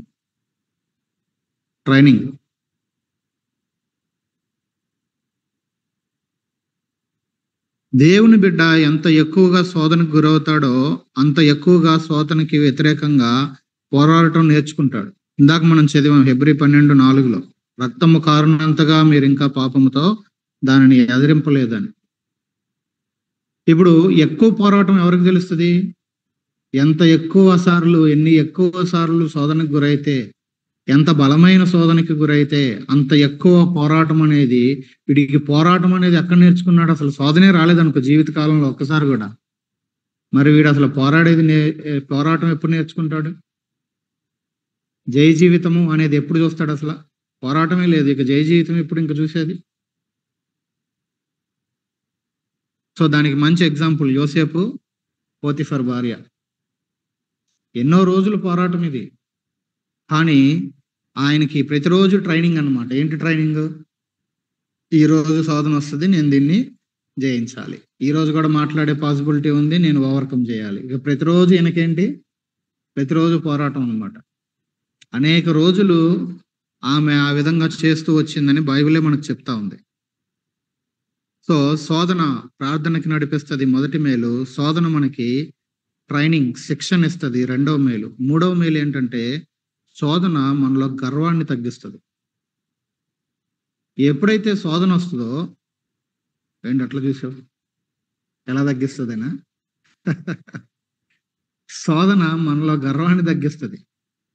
ఎలాగా చెప్పండి? జస్ట్ 5 నిమిషాల ముందు, 5 నిమిషాలు కూడా కావాల, నేను ఆన్సర్ చెప్పాను ఆల్రెడీ ఒకళ్ళ గురించి. ఆల్ నేను అత్యధికముగా హెచ్చిపోకుండా నిమిత్తము, అదే కదా పాల్ చెప్పింది 12వ అధ్యాయం 7వ వచనం 2వ కొరింథీలో. కాబట్టి ఎప్పుడైతే శోధన వస్తుందో, ఆ శోధన మనల్ని మన మీద అటాక్ చేస్తున్నప్పుడు, దానితో పోరాటం టఫ్గా ఉన్నప్పుడు మనకి ఏమనిపిస్తుంది? మన గురించి మనం చాలా అతిగా ఊహించుకుంటాం. నేను ఇంతటోడిని, అంతటి దాన్ని, ఇక అసలు మొత్తం చుట్టూ ఉన్న వాళ్ళకంటే నేనే అందరికంటే టాప్ ప్లేస్. కానీ ఒక టెంప్టేషన్ వచ్చినప్పుడు శోధన మనల్ని ఏం బోధపడేలాగా చేస్తుంది అని అంటే, ఆఫ్టర్ ఆల్ ఈ చిన్న శోధన వస్తేనే నువ్వు నిలబడలేకపోతున్నావు, దాన్ని జయించటానికి ఇంత కష్టపడుతున్నావు, అయ్యో నేను ఎంతటి దాన్ని, నేను ఎంతటోని అంటారు. ఇప్పుడు అంటే టెంప్టేషన్ రావటం వల్ల ఏమర్థమైంది? రాకముందేమో నేను ఎంతటోన్నో చూడు అన్నాడు, తీరా శోధన రాగానే ఏమంటున్నాడు? నేను ఎంతటి వాడిని అయ్యా అంటున్నాడు. ఎప్పుడు అర్థమైంది నేను ఎంతటి వాడినని? తగ్గింపు ఎప్పుడు వచ్చింది? ఆఫ్టర్ ఆల్ ఈ చిన్న శోధనని నేను ఓవర్కమ్ చేయడానికి ఇంత ప్రయాసపడుతుంటే, ఇక నన్ను నేను గొప్పవాడిగా నేను ఎట్లా ఊహించుకుంటాను? అర్థమవుతుందా లేదా? శోధన వచ్చినప్పుడే మన యొక్క ఆత్మీయ బలం ఏంటో మనకు అర్థమైనప్పుడే వెంటనే ఇక అక్కడ గర్వించడానికి ఏముండదు. కాబట్టి టెంప్టేషన్ వచ్చినప్పుడు మనకు అర్థమైపోద్ది. కాబట్టి శోధన మనకి ఎలాగ మంచి చేసి పెడుతుంది అంటే, అది మనలో గర్వాన్ని తగ్గిస్తుంది. ఎందుకంటే అది రాగానే మన వాస్తవం ఏంటో మనకు అర్థమైపోద్ది. కాబట్టి ఇక అతిశయించడానికి ఉండదు. శోధన గర్వాన్ని తగ్గిస్తుంది. ఆ తర్వాత 4వది, శోధన మన యొక్క నిజమైన ఆత్మీయ స్థితిని మనకు చూపిస్తుంది. ఇప్పుడు నిజమైన ఆత్మీయ స్థితిని చూపిస్తుంది అని అన్నప్పుడు మంచిదేనా అది? అది కూడా మంచిదే, ఫ్యాక్ట్ చూపిస్తుంది. అందుకని ఒక భక్తుడు అన్నాడు, సరే తెలుగులో చెప్పేస్తాం, క్రైస్తవ శౌర్యం అనేది ఇప్పుడు ఒక సోల్జర్ ఉన్నాడు అనుకోండి, ఆయన ఆయన యొక్క ప్రతిభ కదా అనేది, ఆయన ప్రతిభ ఎక్కడ తెలుస్తుంది? మనలాగా ఇక్కడ ఏ వయసులో కూర్చొని రోజు పొద్దున్న ట్రైనింగ్ చేస్తే తెలుస్తుందా? యుద్ధ భూమిలో తెలుస్తుందా? యుద్ధ భూమిలో తెలుస్తుంది. ఒక సైనికుడి యొక్క ప్రతిభ, ఆయన సామర్థ్యము ఎలాగైతే యుద్ధ భూమిలో తెలుస్తుందో, ఒక క్రైస్తవుని యొక్క ప్రతిభ, అతని యొక్క సామర్థ్యము శోధన వచ్చినప్పుడే తెలుస్తుంది. మిగతాదంతా ట్రైనింగ్ ఉన్నంతసేపు ట్రైనింగ్ నేర్చుకున్నాం, బాగా వాక్యం నేర్చుకున్నాం, థియరీలు నేర్చుకున్నాం. ఇప్పుడు టెంప్టేషన్ వచ్చింది, ఇప్పుడు రియల్ గ్రౌండ్ ఇది, థియరీ అయిపోయింది. ఇప్పుడు నిజంగా మైదానంలో దిగితే శోధన వచ్చినప్పుడు మనకి ఏమర్థమవుద్ది? మన నిజమైన ఆత్మీయ స్థితి మనకి చూపిస్తుంది శోధన. పేతురేమన్నాడు? నువ్వేమనుకుంటున్నావు ప్రభువా, 12 మంది ఉన్నారు నీ వెనకాల, వాళ్ళందరికంటే నేను ఎంత గొప్ప ఉన్నో తెలుసా?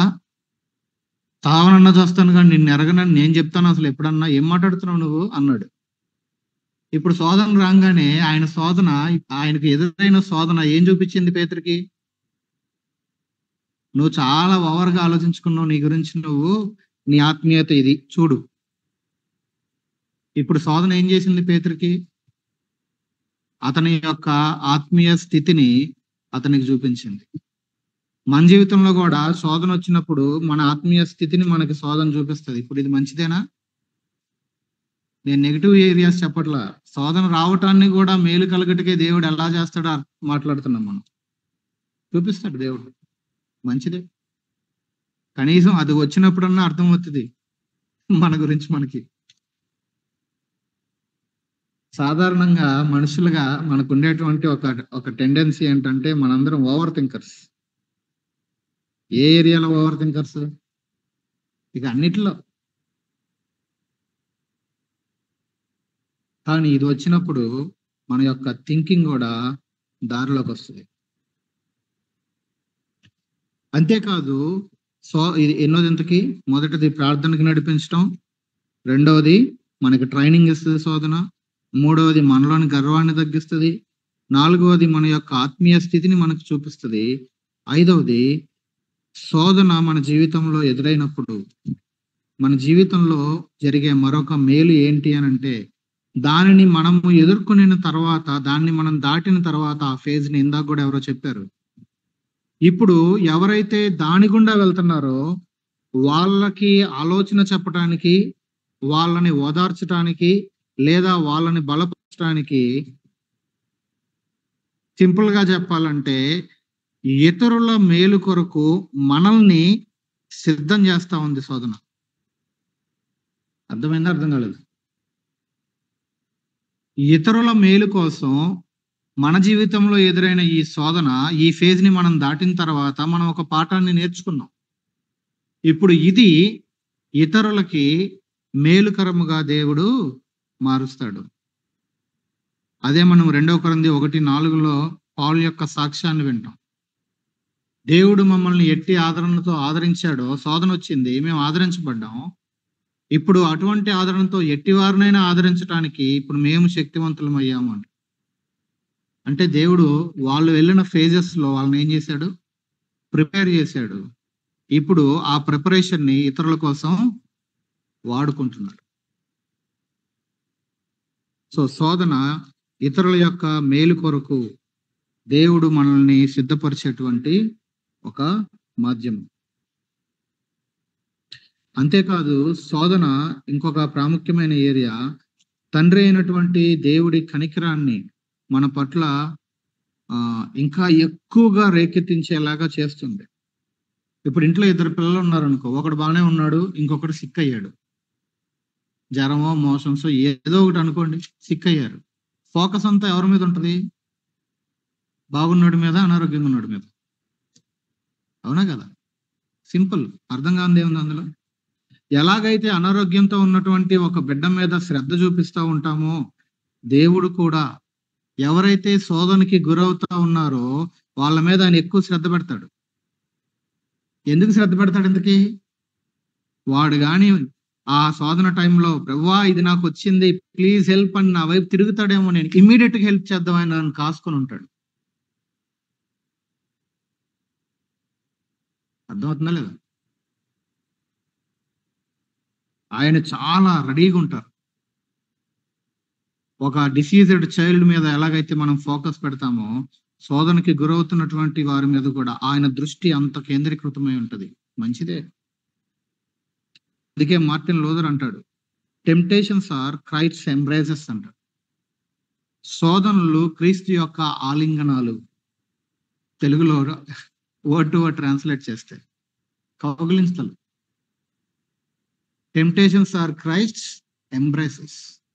ఎలాగైతే పరిగెత్తుకుంటా వచ్చి హగ్ చేసుకుంటారో, వాటేసుకుంటారో, శోధనలు అనేవి రాగానే ఇమీడియట్ గా ఎవరిని వెళ్ళి హత్తుకుంటాము, వెళ్ళి ఆయన్ని కౌగిలించుకుంటాం. ప్రభువా నా వల్ల కాదు, నీ సహాయం కావాలి.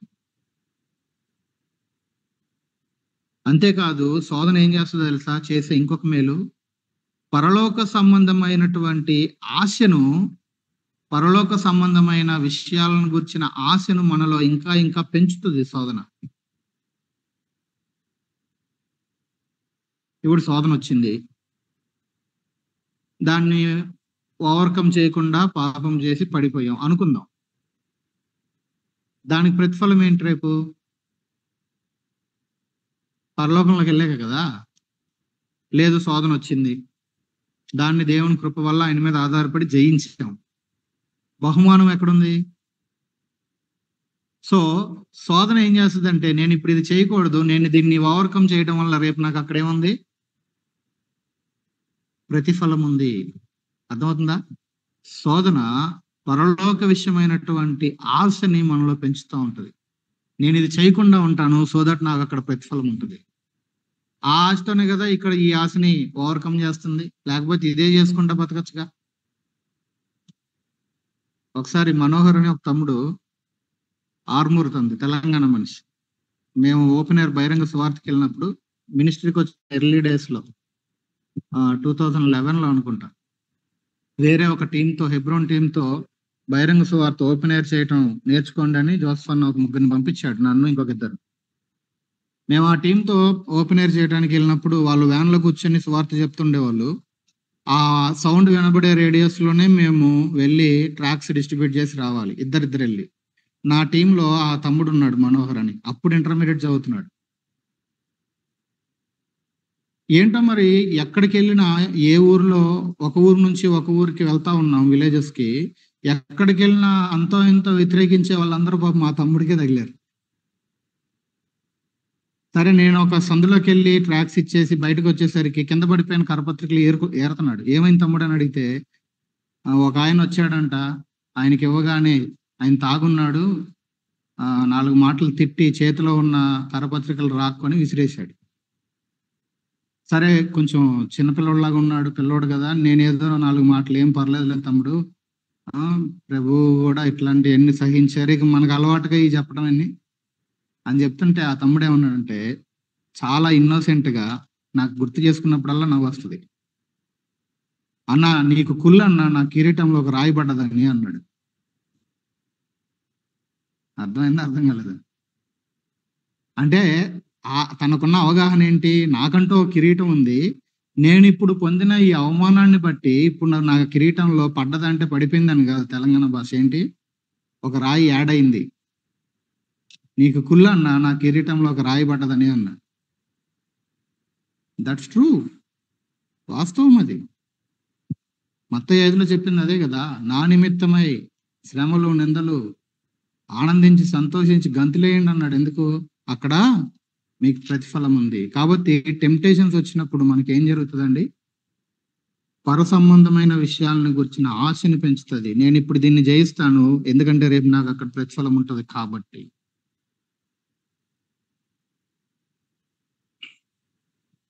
సో అర్థమైనవి ఎంతకీ చెప్పినవన్నీ. సో శోధన ఈ రకంగా మనకి మేలు చేసే పెడుతుంది. అలాగని రోజు శోధన నా దగ్గరికి రా అని కోరుకోవాల్సిన అవసరం లేదు. అది రావాల్సిన టైంలో వస్తూనే ఉంటుంది. మీరు ఎగ్జామ్స్ ని కోరుకోనక్కర్లా, సిలబస్ అవుతా ఉంటే ఎగ్జామ్స్ వస్తూనే ఉంటాయి. రీసెంట్ గానే ఎగ్జామ్స్ అయినాయి. లాస్ట్ వీక్ లోనేగా పేరెంట్స్ మీటింగ్ జరిగితే ఎప్పుడో వెళ్ళాం స్కూల్ కి. మళ్ళీ నిన్న స్కెడ్యూల్ పంపించారు నెక్స్ట్ ఎగ్జామ్ దైజాక్ వాళ్ళది. వస్తాయి ఎగ్జామ్స్, వస్తూనే ఉంటాయి, సిలబస్ జరుగుతూ ఉంటాయి. మనకు కూడా అంతే, ప్రత్యేకంగా వాటిని రమ్మని మనం కోరుకోవాల్సిన అవసరం లేదు, బై డిఫాల్ట్ జరుగుతుంది అది. సో ఈ విషయాలన్నీ ఇంతకీ అర్థమైనాయి కదా. ఇప్పుడు ఫైనల్ గా ఏ సమయాలలో వచ్చే అవకాశం ఉందో, ఏ ఏరియాస్ మనకి శోధనలకి కారకాలు చూసాము, బేసిక్ ఇంట్రడక్షన్ చూసాము, ఇది ఎలాగ మనకి మేలు చేసి పెడుతుందో చూసాం. ఫైనల్ గా ఈ శోధనని మనము ఏ విధంగా ఓవర్కమ్ చేయాలి, ఎలా జయించాలి, ఏ విధంగా జయించాలి, దానిని చూసుకొని మనం ముగింపులోకి వెళ్దాం. ఏ విధంగా జయించాలి. So in the times of temptation మనం ఒక విషయాన్ని అర్థం చేసుకోవాలి. సో ఈ ఆల్బర్ట్ బాన్స్ అనే భక్తుడు ఆయన చెప్పినటువంటి మాటలు, ఆ చార్ట్ చూడండి ఎంత చక్కగా ఉందో.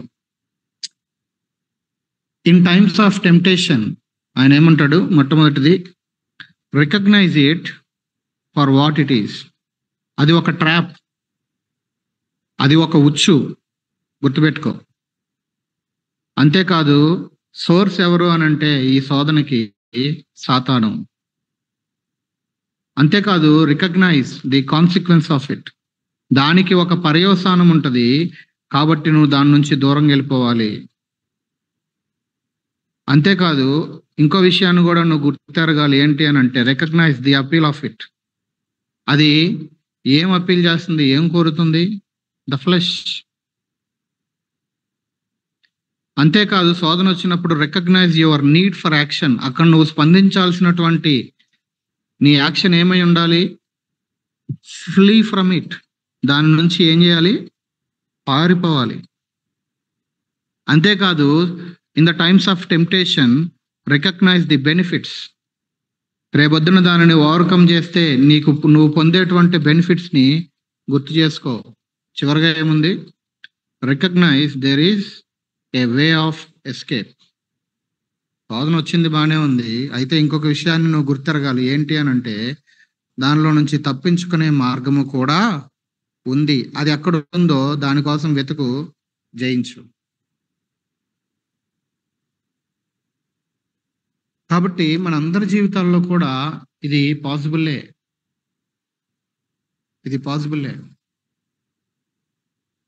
ఇప్పుడు ఏ విధముగా మనము వీటిని జయించాలి అనేది చూసుకొని మనం ముగించుకుందాం. మన పీపీటీని కంటిన్యూ చేద్దాం. సో మొట్టమొదటిది మనకి ఏం చేయాలి? 2 తిమోతి 2:22 ప్రకారము యవనుడా నీ యవనేచ్ఛల నుండి పారిపోము అన్నాడు. రన్. దేవుడు పారిపో అన్నప్పుడు పారిపోవాలి. ఎర్ర సముద్రం దగ్గర ఊరకే నుంచోండి అన్నప్పుడు నుంచోవాలి. ఆయన నుంచోమన్నప్పుడు నుంచోవాలి, పారిపో అన్నప్పుడు పారిపోవాలి. ఆయన చెప్పింది చేయాలి, అంతే. మీకు తెలియదులే బ్రదర్, నేను అక్కడికి వెళ్ళి కూడా ఇక్కడ నుంచొని కూడా నేను దీన్ని జయిస్తాను అంటే అట్లా ఓవర్గా అనుకున్న వాళ్ళందరూ పడినోళ్ళే, నాతో సహా.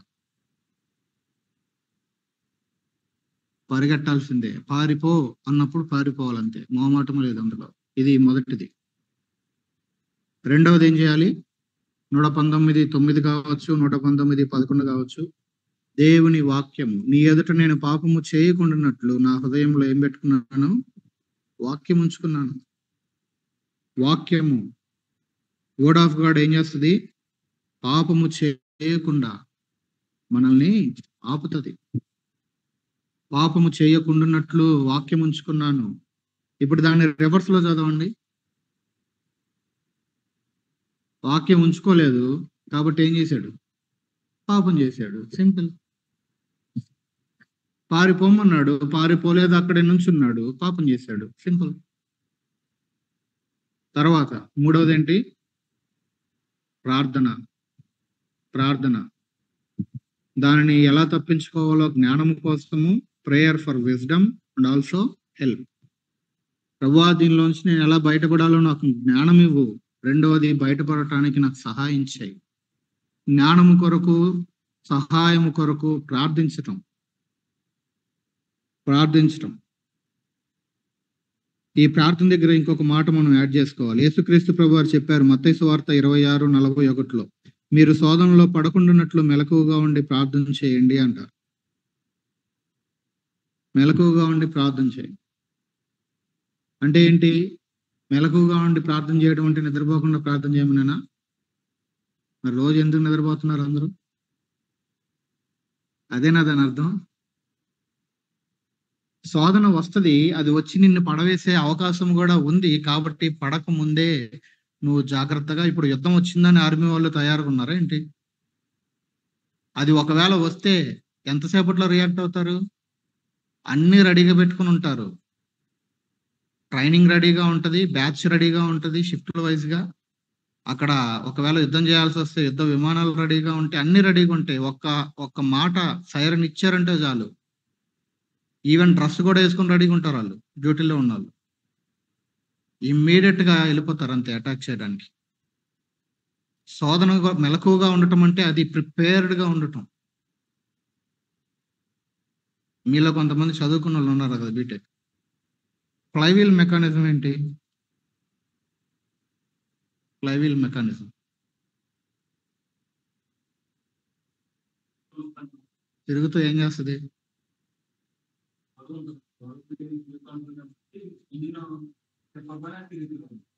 ఓకే, అది తిరుగుతూ ఏం చేస్తుంది ఇంతకీ? సింపుల్ గా చెప్పాలంటే చెరుకు రసం, ఇప్పుడంటే వేరే రకం మిషన్లు వస్తున్నాయి. ఆ చెరుకు గడిని పెడతారు కదా, 2 చక్రాలు తిరుగుతా ఉంటాయి. నేను అనుకునేవాడిని, ఎవరో కస్టమర్ వచ్చినప్పుడు ఆన్ చేస్తే సరిపోద్దిగా, ఊరికే ఎందుకు దీన్ని ఆడిస్తారు, అనవసరంగా కరెంటు డీజిల్ దండగా అనుకునేవాడిని. కానీ అది అలా తిరుగుతూ ఉన్నప్పుడు ఆ ఫ్లైవీల్ మెకానిజం ఏంటి అని అంటే, ఫిజిక్స్ లో అది కొంత ఎనర్జీని స్టోర్ చేస్తుంది. ఆల్రెడీ ఖాళీగా తిరిగి కొంత ఎనర్జీని స్టోర్ చేసుకుని నిలవ పెట్టుకుంది. ఆల్రెడీ రన్ అవుతా ఉంది, ఇంకా కొత్త ఎనర్జీ క్రియేట్ అవుతా ఉంది. కాబట్టి ఆ రెండింటి మధ్యలో ఇప్పుడు చెరుగడను పెడితే ఏమవుతుంది? అది క్రష్ చేసి పడేస్తుంది. మెలకువగా ఉండి ప్రార్థన చేయటం అంటే అది. నువ్వు ముందే ప్రార్థన చేసుకొని కొంత శక్తిని, కొంత సామర్థ్యాన్ని రెడీ పెట్టుకో, శోధన రాకముందే. ఆ తర్వాత శోధన వచ్చింది, అప్పుడు కూడా ప్రార్థన చేయి. ముందే దాచుకున్న శక్తి చేత, అప్పటికప్పుడు దేవుని మీద ఆధారపడి ప్రార్థనలో అడుగుతున్న శక్తి చేత ఆ చెరుగడ్డ నలిగిపోయినట్లుగా నువ్వు ఈ శోధన చేయిస్తావు. అర్థమైందా? అర్థం కాలేదా? అది ఫ్లైవీల్ మెకానిజం. అది యేసుప్రభు చెప్పింది. ఆయన రోజు వెళ్ళి ప్రార్థన చేశారు. ఎందుకు? ఆయనకే వస్తున్నాయి రోజు శోధనలు, ఆయనకి తెలుసు. అందుకే క్లియర్ గా చెప్పాడు. ఏ టైంలో చెప్పాడో కూడా గుర్తుపెట్టుకోండి. గెత్సెమనెలో చెప్పాడు ఆ మాట ఆయన పేతురుకి. మీరు శోధనలో పడకుండాన్నట్లు మెలకువగా ఉండి ప్రార్థన చేయండి అంటే, వీళ్ళు ఇక్కడ గురుపెట్టి నిద్రపోతున్నారు.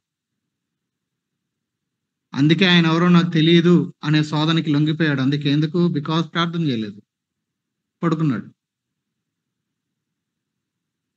సో ఏం చేయాలి? ప్రార్థన. ఎలాగ మనం శోధనలు జయించగలము? మొదటిది పారిపోవటము, రెండవది వాక్యాన్ని చదవటము, మూడవది ప్రార్థించటము, నాలుగవది రెసిస్ట్. యాకోబు పత్రిక 4:7 మనం చూస్తాం ఏమని? అపవాదిని ఎదిరించుడి, అప్పుడు వాడు మీ యొద్ద నుండి పారిపోవను. అసలు ఆ టీవీ రిమోట్ పట్టుకుని దాన్ని ఆఫ్ చేయడానికే మాకు స్ట్రెంత్ సరిపోవట్లేదు. ఫోన్లో ఆ యాప్ని క్లోజ్ చేయడానికే మాకు బలం సరిపోవట్లా, మళ్ళీ మేము వెళ్ళి అపవాదిని ఎదిరించటమా అంటారా? లేనాడు రావణ్ హిల్ అంటాడు, టీవీని ఆఫ్ చేయడమే చేత కానీ నువ్వు అపవాది యొక్క దుర్గాల్ని కొలదొస్తాను అనుకుంటున్నావా అంటాడు. ఆఫ్టర్ ఆల్ ఒక చిన్న దానినే నీ వల్ల కానప్పుడు నువ్వు సాతాను యొక్క దుర్గాల్ని కొలదొస్తే పెద్ద ఆత్మీయమైన వ్యక్తివి ఎట్లా అవుతావు? సో ఏం చేయాలి? అపవాదిని ఎదిరించాలి. ఐదవది ఏంటి? రీలొకేట్. అక్కడ 6తో రావడానికి ఆ మాటలు పెట్టారు. Resist, relocate, seek after fellowship. అదే పౌలు తిమోతికి రాస్తా చెప్పినటువంటి మాట ఏమని? తిమోతికి రాసిన 2వ పత్రిక 2వ అధ్యాయము 22లోని ఆ మాటను కూడా చూస్తాం. మొదటిది పారిపోవటము, అక్కడే ఇక్కడ ఏముంది? యవనేచ్ఛల నుంచి పారిపోము. తర్వాత ఏముంది? పవిత్ర హృదయులై ప్రభువునకు ప్రార్థన చేయు వారితో కూడా నీతిని, విశ్వాసమును, ప్రేమను, సమాధానమును వెంటాడము. కాబట్టి ఇక్కడ ప్రభువునకు ప్రార్థన చేయవారు ఎవరు? దేవుని బిడ్డలు, ఫెలోషిప్. అక్కడ నుంచి పారిపోవాలి. ఎక్కడికి పారిపోవాలి ఇంతకీ? అదే వచనంలో ఉంది ఎక్కడికి పారిపోవాలో కూడా. విశ్వాసుల యొక్క సహవాసంలోకి పారిపోవాలి ఇమీడియట్ గా. అప్పుడే సెక్యూరిటీ. పారిపోమంటే నేను ఎక్కడో ఈ ప్లేస్ నుంచి ఆ ప్లేస్ కి, ఈ ఊరు నుంచి ఆ ఊరికి వెళ్ళిపోతానంటే నువ్వు ఏ ఊరికి వెళ్ళినా అంతే నీ పని. ఎక్కడికి పారిపోవాలని అదే వచనంలో చెప్పబడింది. నువ్వు పారిపో. ఎక్కడికి పారిపోవాలి? సహవాసంలోకి పారిపో. ఎక్కడైతే దేవుని బిడ్డలు ఉన్నారో వాళ్ళ దగ్గరికి పరిగెత్తు. Fellowship very important. 6వది రిపెంట్. ఏదైతే అప్పటికే జరిగిపోయిందో పాపము, దాని విషయమై దేవుని దగ్గర క్షమాపణ అడిగితే ఆయన నమ్మదగిన వాడు, నీతిమంతుడు కనుక క్షమించి సమస్త దుర్నీతి నుండి మనలను పవిత్రులుగా చేస్తాడు. తర్వాత చివరిదేంటి? రిపెంట్ తర్వాత రీస్టార్ట్. నువ్వు ఒప్పుకోవటము, నువ్వు పశ్చాత్తాపడటము నిజమైనప్పుడు ఆయన క్షమించటం అంతే నిజము. కాబట్టి మరలా స్టార్ట్ ఆ న్యూ బిగినింగ్. మళ్ళీ ఒక కొత్తగా ఎడప్, మళ్ళీ ఒక న్యూ బిగినింగ్ స్టార్ట్ చేయి. ఈ కేస్ స్టడీ మనకు తెలుసు. ఇప్పుడు ఏదైతే జరిగిందో దానికి ఒక బెస్ట్ ఎగ్జాంపుల్ జోసెఫ్ కేస్. ఎలాగ ఆయన పారిపోయాడో ఆదికాండం 39లో ఇవన్నీ చూస్తాం. సో శోధనకు ఉండేటువంటి లక్షణాలు ఏంటి? 39:7లో మనం చూస్తాం. అది సడన్ గా వస్తుంది, చెప్పిరాదు. ఏమేమి ఉన్నాయి అక్కడ చూడండి. Sudden, shocking, sustaining and strategy. అది ఒక ప్రణాళికతో, స్ట్రాటజీతోనే వస్తుంది శోధన. వీడు ఈ ఏరియాస్ లో బలహీనుడు కాబట్టి ఈ ఏరియాస్ లో వెళ్ళి వీడిని ఇట్లా పడగొడతాను, దానికంటూ ఒక ప్రణాళిక ఉంటుంది. అయితే దానికి ఉండే లక్షణాలు, జయించిన వాళ్ళ లక్షణాలు ఏంటి? యోసేపు కేసులో ఈ మాటలన్నీ కూడా. ముందు నో చెప్పాడు ఫస్ట్. రెండోది ఏంటి?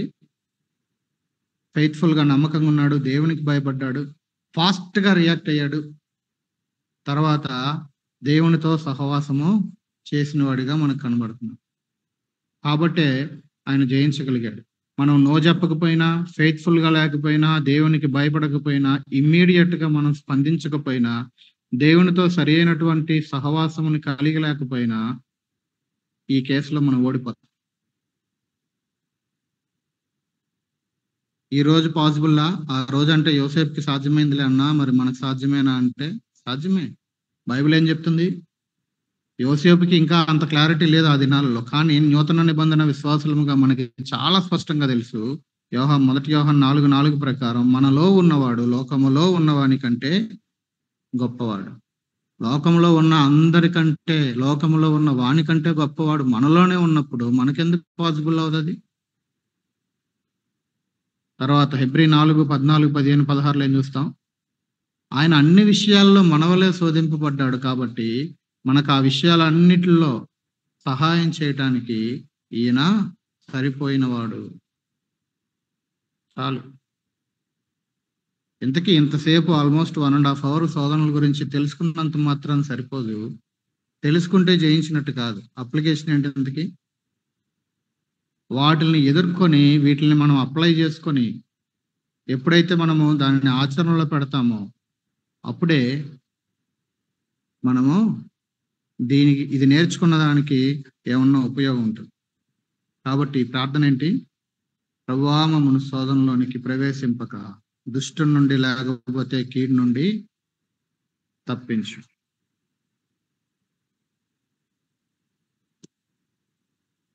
రైట్. సో చాలా ఇంపార్టెంట్ టాపిక్ ఇది. మునుపు కూడా మనం బహుశా చెప్పుకున్నామేమో అని గుర్తుంది, ఎప్పుడో లాంగ్ బ్యాక్. బట్ చాలా అవసరం. సరే, ఇక్కడ ఆపేద్దాం.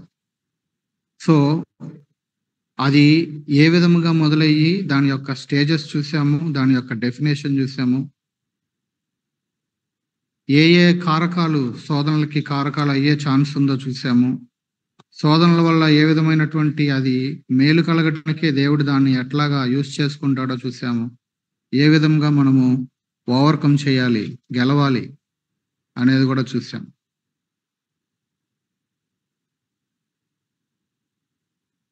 రండి ప్రార్థన చేసుకునే ముందు ఒకవేళ దీనికి సంబంధించి ప్రభు మీకు ఇచ్చిన తలంపులు ఏదైనా ఉంటే యాడ్ చేయండి.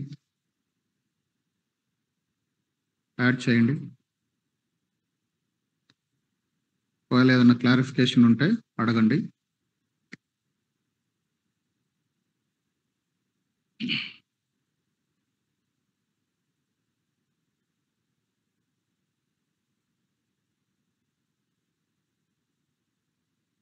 త్వరగా మరి టైం అయిపోతుంది, మరి ఆల్రెడీ అయిపోయింది.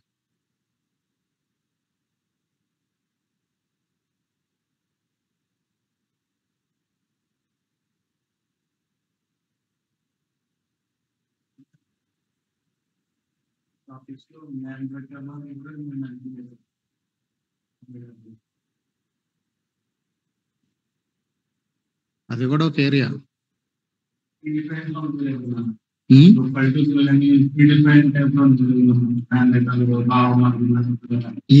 ఇందాక మనం చెప్పుకున్న అవన్నీ కూడా బిలీవర్ కాంటెక్స్ట్ లో చూడండి. ఇన్ జనరల్ చేయొద్దు దాన్ని. బిలీవర్ కాంటెక్స్ట్ లో మాట్లాడితే ఏమవుతుంది? అది దేవుని చిత్తంలో ఉన్నదా, అవతల పర్సన్ బిలీవరా, ఇవన్నీ వస్తాయి ప్రశ్నలు అక్కడ. So that is also one of the area. మేము ఎప్పుడో చిన్నప్పుడు అనుకున్నాం మీకు మాకు అని, మరి ఇప్పుడేమో ఇట్లా అంటే అట్లా. అది కూడా ఒక ఏరియా శోధన ఆ కాంటెక్స్ట్ లో. అర్థమైందా?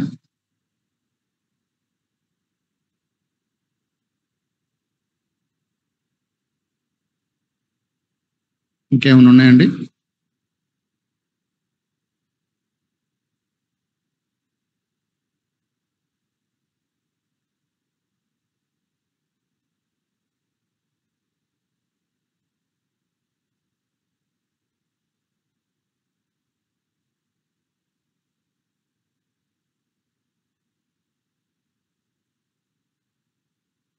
సరే, ఏం లేకపోతే మరి ప్రార్థన చేసుకుందాం.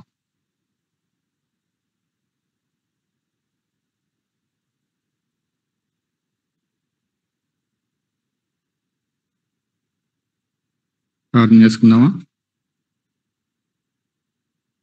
రెండు ఒకరు ప్రార్థన చేయండి.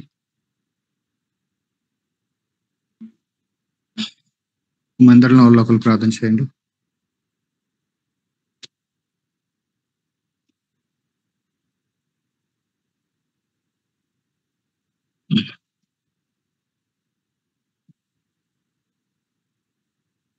చర్చ్ లో వాళ్ళు ఒకరు ప్రార్థన చేయండి.